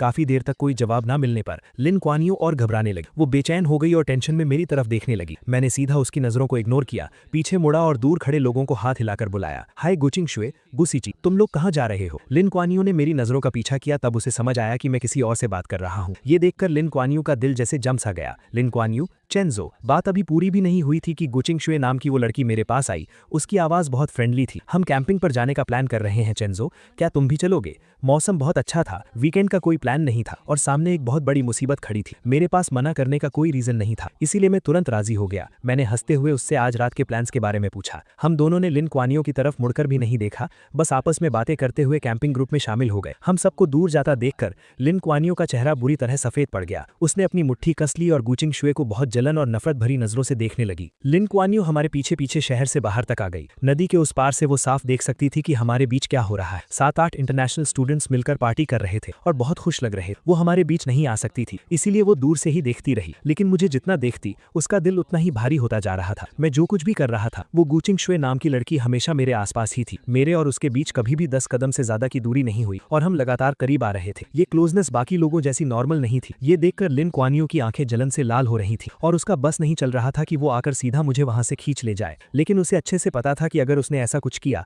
तो मुझे बहुत गुस्सा आएगा। वो नहीं चाहती थी कि हमारा रिश्ता और खराब हो, इसीलिए वो आग में घी डालने वाला कोई काम नहीं कर सकती थी। उसे अपने दिल को जला रही उन सभी फीलिंग्स को दबाना पड़ा और खुद को काम रहने के लिए मनाना पड़ा। उसने लगातार 6 घंटे तक सब कुछ बर्दाश्त किया। धीरे धीरे अंधेरा होने लगा। हमने बॉनफायर जलाई और बहुत मजे से पार्टी कर रहे थे। वहां बहुत शोर था और मुझे इतनी आवाज की आदत नहीं थी, इसलिए मैं ताजी हवा खाने अकेले नदी के पास चला गया। मौका देखकर लिन क्यानियो मेरे पास आ गई। चेंजो, मुझे तुमसे कुछ बात करनी है। आज मेरा मूड बहुत अच्छा था, लेकिन फिर भी मुझे उसे देखकर अच्छा नहीं लग रहा था, इसलिए मेरी टोन थोड़ी रूखी थी। सॉरी, मुझे कुछ नहीं सुनना। ये बोलकर मैं जाने ही वाला था कि लिन क्यानियो घबरा गई। उसने सीधा मेरा हाथ पकड़ लिया। उसकी आंखों में एक रिक्वेस्ट थी, मुझे बस कुछ मिनट्स दे दो। चेंजो, कुछ बातें हैं जो मैं बहुत पहले से कहना चाहती थी। ये सुनकर मैंने आखिरकार सिर उठाकर उसकी तरफ देखा। मेरा एक्सप्रेशन बहुत अजीब था। बहुत पहले से क्या बात? कहीं ये वो बकवास तो नहीं कि तुम्हें मुझसे 2 साल पहले ही लव एट फर्स्ट साइट हो गया था? आखिरी बात कहते हुए मेरी आवाज में एक मजाक उड़ाने वाला टोन था। लिन क्यानियो को लगा जैसे उस पर बिजली गिर गई हो और वो सुन्न पड़ गई। उसने कभी सपने में भी नहीं सोचा था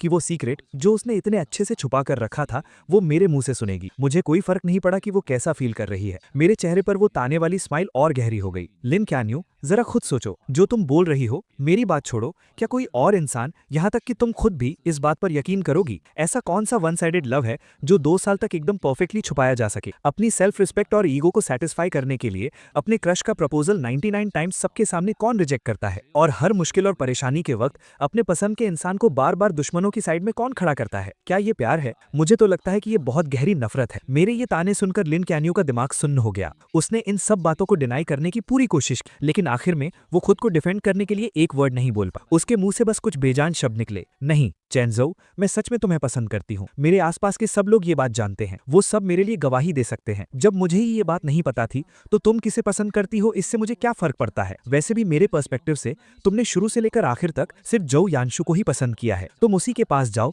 और उसे अपने सच्चे प्यार के बारे में बताओ, अपने दिल की बातें उससे शेयर करो। तुम दोनों एक साथ बहुत अच्छे लगते हो और सच कहूं तो शुरू से लेकर आखिर तक तुम लोगों ने मुझे बहुत डिस्गस्टेड फील कराया है। मेरे चेहरे पर वो साफ दिखने वाली नफरत लिन क्यानियो के बर्दाश्त के बाहर थी। उसकी बॉडी लगातार कांप रही थी, लेकिन फिर भी उसने मेरा हाथ नहीं छोड़ा। वो जिद में अड़ी थी कि वो मुझे जाने नहीं देगी। मेरे पास उसके साथ बहस करने का पेशेंस नहीं था। मैंने सीधा अपना हाथ खींचा और मुड़कर जाने लगा। जैसे ही मेरे और उसके हाथ अलग हुए, उसे लगा कि उसने अपना सब कुछ खो दिया है। उसके दिल में एक बहुत तेज दर्द उठा। उसके अंदर की सारी एनर्जी एक पल में खत्म हो गई और वो लड़खड़ाने लगी जैसे अभी गिर पड़ेगी। मैंने उसे बहुत खूबसूरती से इग्नोर किया और हल्के कदमों से वापस क्राउड के बीच चला गया। मुझे लगा था कि सारी बातें क्लियर करने के बाद लिन क्यानियो हार मान लेगी, लेकिन जल्द ही मुझे समझ आ गया कि इस इंसान के दिमाग में कोई बात घुसती ही नहीं है। अगले कुछ महीनों तक मैं जब भी घर से बाहर निकलता वो मुझे 20 मीटर के अंदर ही दिख जाती थी। हर कुछ दिनों में वो कुछ ना कुछ चीजें लेकर मेरे सामने आ जाती और कहती कि वो मुझे प्रपोज कर रही है। 1 बार, 2 बार, तीसरी बार, मुझे तो काउंट भी याद नहीं रहा। उसकी इस पागलों वाली जिद पर मैंने कभी कोई रिएक्शन नहीं दिया। अगर मैं उसे इग्नोर कर सकता था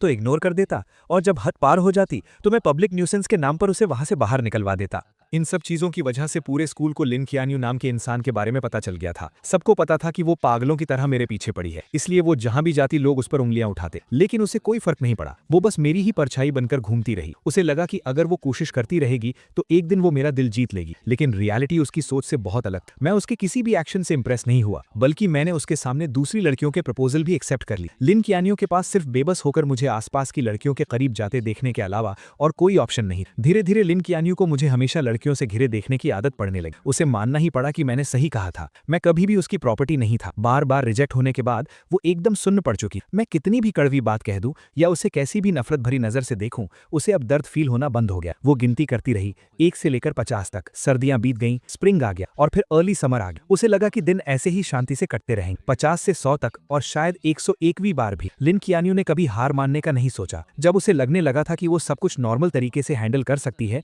मैं एक लड़की का हाथ पकड़े उसके सामने आ गया। मैंने हंसते हुए आसपास के लोगों को बताया कि ये मेरी गर्लफ्रेंड है। उस पर लिन कियानियो को लगा जैसे आसमान टूटकर उसके सर पर गिर गया हो। उसने अपना सारा कंट्रोल खो दिया और सच जानने के लिए वो सीधा मेरे पास भागकर आने लगी। लेकिन वो मेरे पास पहुंच पाती उससे पहले ही पेट्रोलिंग कर रहे सिक्योरिटी गार्ड्स ने उसे रोक लिया। लोगों की उस दीवार के पीछे से उसने अपनी लाल आंखों के साथ पूरी जान लगाकर पूछा, क्यों? मेरी नजरें बस 1 सेकंड के लिए उस पर रुकी और मैंने बहुत नॉर्मल टोन में कहा, मैं जवान हूं, मेरे पास पैसे हैं और बहुत सारा फ्री टाइम भी, तो मैं ब्यूटीफुल लड़कियों के साथ डेट कर रहा हूं। इसमें क्या प्रॉब्लम है? प्यार कोई बुरी चीज थोड़ी है। इस वजह से लिन कियानियो बहुत दिनों तक डिप्रेशन में रही। वो बार में अकेले पीती रहती और हर रात पूरी तरह ड्रंक हो जाती। जब भी वो सुबह उठकर अपने आसपास के उस खालीपन को देखती तो वो खुद को उस दर्द में डूबने से रोक नहीं पाती। वो मेरे पास आना चाहती थी, मुझसे ब्रेकअप करने की भीख मांगना चाहती, लेकिन जब भी वो मेरे पास आती और मुझे मेरी नई गर्लफ्रेंड का हाथ पकड़े खुशी से हंसते हुए देखती तो उसमें आगे बढ़ने की हिम्मत ही नहीं बचती। आज आखिरकार लिन कियानियो वो सब फील कर पा रही थी जो मैंने फील किया था, लेकिन अब बहुत देर हो चुकी। उसने अपने फैमिली और फ्रेंड्स की कोई एडवाइस नहीं सुनी। वो एक प्रॉपर एंडिंग पाने की जिद में विदेश में ही रुक गई। गर्मियों की तपिश खत्म होते होते आखिरकार लिन कियानियो को मेरे ब्रेकअप की खबर मिल गई। वो मुस्कुराते हुए मेरे पास आई, मुझे दिलासा देना चाहती, लेकिन फिर से सब कुछ उसकी उम्मीदों के उलट हुआ। मेरे चेहरे पर दुख का कोई नामो निशान नहीं और मैं उसे उसी नजर से देख रहा था जैसे कुछ महीनों पहले देखता था। लिन कियानियो के चेहरे की स्माइल जम गई। उसने थोड़ा हिचकिचाते हुए पूछा, क्या तुम्हें कोई तकलीफ हुई है? मैंने एक बहुत पोलाइट स्माइल दी। हमने म्यूचुअली ब्रेकअप किया है, हम दोनों की मर्जी, इसमें क्या तकलीफ है? ये सुनकर लिन कियानियो का दिल थोड़ा शांत हुआ, लेकिन अगले ही सेकंड मेरी बात ने उसे चौंका दिया। और वैसे भी अगर मुझे कोई तकलीफ हुई भी होती तो वो उन 2 सालों की तकलीफ के सामने कुछ भी नहीं है। क्या तुमने वो सब खुद अपनी आंखों से नहीं देखा था? तो फिर यहाँ मगरमच्छ के आंसू बहाकर फेक सिंपैथी क्यों दिखा रही? मेरी आखिरी बातों ने लिन कियानियो को बेचैन कर दी। वो खुद को एक्सप्लेन करना चाहती थी, लेकिन मैंने उसे कोई मौका नहीं। मैं उन पुरानी बातों को एक्सप्लेन कर सकती। शेंचू बस करो, अब मुझे ये सब सुनकर इरिटेशन हो रही है। लिन कियानियो, मेरे सामने एक्टिंग करना बंद करो, ओके? अब मुझे तुम्हारी एक्टिंग देखने में कोई इंटरेस्ट नहीं। अगर तुम्हें अटेंशन चाहिए तो वापस चाइना जाओ और ज़ो यानशु और अपनी उन सहेलियों को ढूंढो, ठीक है? वो लोग खुशी खुशी तुम्हें सर आंखों पर बिठाएंगे। शोर मत करो। मेरी इन बातों से लिन कियानियो का चेहरा शर्म से लाल हो गया। मैंने उसे धक्का देकर साइड किया और सीधा टीचिंग बिल्डिंग की तरफ चला गया। किंग ने आसपास के सब लोगों को मेरे नाम के लिए करेक्ट कर दिया था। अब सब मुझे मेरे इंग्लिश नाम से बुलाते थे। बहुत कम लोगों को पता था कि मैं ही वो लू चेंशु हूं जिसे प्रपोज किया जा रहा है। इस पॉइंट तक आते आते लिन कियानियो के प्रपोज करने के सारे आइडियाज खत्म हो चुके थे। आखिरकार उसके पिछले 99 प्रपोजल्स मुझे हिला तक नहीं पाए थे। अब वो सच में बेबस हो चुकी थी। आखिर में एक दोस्त की एडवाइस पर उसे एक आइडिया आया, 100th प्रपोजल। उसने स्कूल के स्मॉल गार्डन को सिलेक्ट किया। उसने वहां एक बहुत बड़ा डोमिनो इफेक्ट सेटअप किया जिसमें हमारी पहली मुलाकात का सीन बना हुआ था। उसने पेड़ों पर बहुत सारी स्टार लाइट्स लगा दी और रात में गार्डन की कैंडल्स जलाकर मुझे पास्ट की यादों में ले जाने का प्लान बनाया। मुझे धोखे से वहां बुलाने के लिए लिन कियानियो ने बहुत से लोगों की हेल्प ली और दर्जनों प्लान्स बनाए। इस बार वो मुझे पक्का यकीन दिलाना चाहती थी कि उसे सच में मुझे देखकर लव एट फर्स्ट साइट हुआ था और अब उसे अपनी गलती का सच में बहुत पछतावा है। सब कुछ रेडी था, लेकिन जब तय किया हुआ टाइम आया मैं वहां नहीं पहुंचा। लिन कियानियो पूरी तरह से पागल हो गई। उसने कार से हर वो जगह ढूंढी जहां मैं हो सकता था। 9 बजे का अलार्म बजा। वो अंधेरा गार्डन अचानक लाइट से जगमगा उठा। अनगिनत बलून्स हवा में उड़ने लगे। ऊपर से गुलाब की पंखुड़ियां गिरने लगी। हवा में एक रोमांटिक पियानो म्यूजिक गूंजने लगा और डोमिनोज के गिरने की वो लगातार टिक टिक आवाज आने लगी जो अपने आप स्टार्ट हो गए थे। हर सेकंड के साथ एक डोमिनो गिर रहा था। 10 मिनट से ज्यादा टाइम तक ये चलता रहा और जैसे ही आखिरी डोमिनो गिरा सारी कैंडल्स जल उठी। लेकिन लिन कियानियो को लगा कि उसके शरीर की सारी ताकत खत्म हो गई है। जब सब कुछ खत्म हो गया तो उसका फोन बजा। स्क्रीन पर एक अननोन इंटरनेशनल नंबर था, लेकिन कॉल पिक करते ही उसने तुरंत पहचान लिया कि लाइन के दूसरी तरफ मैं था। मैंने सुना है कि तुम आज रात अपना 100th प्रपोजल करने वाली हो। अफसोस कि मैं अभी चाइना में हूँ। I am really sorry. Lin कियानियो ने अपने दिल के दर्द और उस बेचैनी को दबाया और ऐसा बिहेव किया जैसे उसे कोई फर्क नहीं पड़ रहा हो। कोई बात नहीं, तुमने मुझे कॉल किया, मैं इतने में ही बहुत खुश हूँ। अगर तुम चाहो तो मैं 101st और 102nd प्रपोजल भी तैयार कर सकती हूँ। उसकी आवाज में एक छुपी हुई उम्मीद थी, जैसे वो पहले ही ये सपना देख रही थी कि मैंने उसे माफ कर दिया है। उसकी कोई जरूरत नहीं है। मैंने आज तुम्हें सिर्फ 2 बातें बताने के लिए कॉल किया है। लिन कियानियो का गला सूख गया और उसने फोन को कसकर कर पकड़ लिया। पहली बात, मैं तुम्हें एहतियात के तौर पर बता दूं कि अभी सर्दियां चल रही हैं और हवा बहुत रूखी है। अगर तुम्हारा नाटक खत्म हो गया हो तो गार्डन की वो सारी कैंडल्स जल्दी से बुझा देना, कहीं ऐसा ना हो कि आग लग जाए। ये सुनकर लिन ख्यानियो ने अपना सिर ऊपर उठाया और देखा कि एक सूखा पत्ता धीरे धीरे नीचे गिर रहा है। दूसरी बात, मैं तुम्हें गुड न्यूज देना चाहता था। मैं फिर से रिलेशनशिप में हूँ और ये गर्लफ्रेंड मेरी पिछली गर्लफ्रेंड से भी ज्यादा खूबसूरत है। तुम्हारे प्रपोजल्स 100th टाइम पर ही रुक सकते हैं। मेरी इन कुछ नॉर्मल सी बातों ने लिन ख्यानियो के दिमाग में अनगिनत गूंज पैदा कर दी। एक ही पल में उसे लगा जैसे उस पर किसी ने जादू कर दिया हो। उसके माथे पर एक बहुत तेज चुभने वाला दर्द होने लगा। उस भयानक दर्द में उसके शरीर में कोई जान नहीं बची। उसका फोन धड़ाम से नीचे गिरा और सीधा एक कैंडल स्टैंड पर जा लगा। कुछ ही सेकंड्स में गार्डन में बहुत तेज आग फैल गई, लेकिन उसने वहां से भागने या मदद के लिए चिल्लाने की कोई कोशिश नहीं की। वो एक मूर्ति की तरह वहीं खड़ी रही और उस गार्डन का एक हिस्सा बन गई। पूरी रात बीत गई। गार्डन के सारे पेड़ जलकर राख हो गए। शुक्र है कि किसी की जान नहीं गई। फायर फाइटर्स टाइम पर पहुंच गए और उन्होंने धुएं से बेहोश होने वाली लिन ख्यालियो को बचा लिया। हालांकि किस्मत से उसकी जान बच गई थी, लेकिन इस आग की घटना से चिंगडा स्कूल एडमिनिस्ट्रेशन बहुत गुस्से में था। उन्होंने स्ट्रिक्ट एटीट्यूड के साथ कहा कि वो इसके लिए जिम्मेदार इंसान को नहीं छोड़ेंगे। प्राइम सस्पेक्ट होने के नाते पुलिस ने लिन ख्यानियो को अरेस्ट कर लिया। जब लिन फैमिली को यह खबर मिली तो वो बहुत परेशान हो गए। उन्होंने उसे बचाने के लिए अपने सारे कनेक्शंस का इस्तेमाल किया, लेकिन क्योंकि ये एक इंटरनेशनल केस था, लिन ख्यानियो के लिए बिना सजा के बचना इम्पॉसिबल था। आखिरकार लिन फैमिली को अपनी आधी प्रॉपर्टी कॉम्पनसेशन में देनी पड़ी। तब जाकर चिंगडा एडमिनिस्ट्रेशन शांत हुआ। इस भयानक इंसिडेंट के कारण लिन ख्यानियो को 6 महीने जेल में बिताने पड़े। उसका नाम यूरोप की ब्लैक लिस्ट में भी डाल दिया गया और उसे देश से बाहर निकाल दिया गया। उसे लाइफ टाइम के लिए बैन कर दिया गया था। जेल से बाहर आते ही उसे एयरपोर्ट भेज दिया गया ताकि उसे वापस चाइना डिपोर्ट किया जा सके। आसपास के लोगों को समर क्लोथ्स पहने देखकर लिन ख्यानियो, जो अभी तक एक सपने में खोई हुई थी, उसे आखिरकार होश आया। सर्दियां बीत चुकी थीं, अब गर्मियां आ गई थी। कई महीने गुजर चुके थे, लेकिन वो एक बार भी मुझसे मिलने नहीं आया। ये एहसास होते ही उसके दिल में बहुत सी फीलिंग्स उमड़ पड़ी। उसे समझ नहीं आ रहा था कि वो डिसअपॉइंट थी या अकेलापन फील कर रही थी। अभी बहुत लाइफ बाकी है, दोबारा मिलने का मौका जरूर मिलेगा। लिन ख्यानियो खुद को बस यही दिलासा दे रही थी। लेकिन जैसे ही वो मुड़ी, उसने देखा कि मैं स्ट्रीट क्रॉस करके बाहर आ रहा हूँ और मेरे हाथ में एक खूबसूरत लड़की का हाथ था। अपनी सहेलियों की भेजी फोटोज से वो समझ गई थी कि ये मेरी गर्लफ्रेंड है। मैंने सिर उठाया तो मेरी नजर उस पर पड़ी। मैंने बहुत ही फ्रेंडली तरीके से उसे हाय कहा, जो मैं नॉर्मली नहीं करता था, और फिर मैंने उसे बहुत कॉन्फिडेंस के साथ सच बता दिया। हाय, लॉन्ग टाइम नो सी, मैं अभी जर्मनी ट्रिप से वापस आया हूँ। तुम तो आखिरकार बाहर आ ही गई। वक्त सच में बहुत जल्दी बीत जाता है। मैं तुम्हें इंट्रोड्यूस करा दूं, ये मेरी नई गर्लफ्रेंड मोनिका है। चाइना वापस लौटने के बाद लिन ख्यानियो ने कुछ लोगों के थ्रू मुझे एक मैसेज भिजवाया था। उसने पूछा था कि क्या मैं ये सब एक्टिंग कर रहा हूँ या ये मेरा सच है। मैंने उसे कोई रिप्लाई नहीं दिया। अब तक मैं लिन ख्यानियो को पूरी तरह समझ चुका था। वो कहती थी कि वो मुझसे प्यार करती है, लेकिन असल में वो सिर्फ खुद से प्यार करती थी। उसके लिए मैं बस शो ऑफ करने वाला एक खिलौना था। विदेश में स्टडीज के दूसरे साल में मैंने हर मौके का फायदा उठाया और बहुत सारे कॉम्पिटिशन्स में हिस्सा लिया। दिन गुजरते गए और जल्द ही मेरे 3 साल का एक्सचेंज प्रोग्राम खत्म हो गया। मैं गोल्ड मेडल से भरा एक बॉक्स लेकर चाइना वापस आ गया। फ्लाइट से बाहर आते ही मैंने देखा कि मेरे पेरेंट्स और रूममेट्स हाथों में फूल लिए मेरा वेलकम करने के लिए खड़े हैं। जहां तक लिन ख्यानियो का सवाल है, मुझे पता है कि अब उसके पास मेरी लाइफ में दोबारा एंट्री करने का कोई मौका नहीं है। हम दोनों इस दुनिया की भीड़ में बस एक दूसरे के पास से गुजरने वाले 2 अजनबी हैं। हे दोस्तों, इस वीडियो को देखने के लिए आपका बहुत बहुत शुक्रिया। प्लीज इस वीडियो को लाइक और शेयर जरूर करें। तो प्लीज इस वीडियो को अपना पूरा सपोर्ट दें और ऐसी ही नई नई स्टोरीज के लिए चैनल को अभी सब्सक्राइब कर लें। मिलते हैं अगले वीडियो में।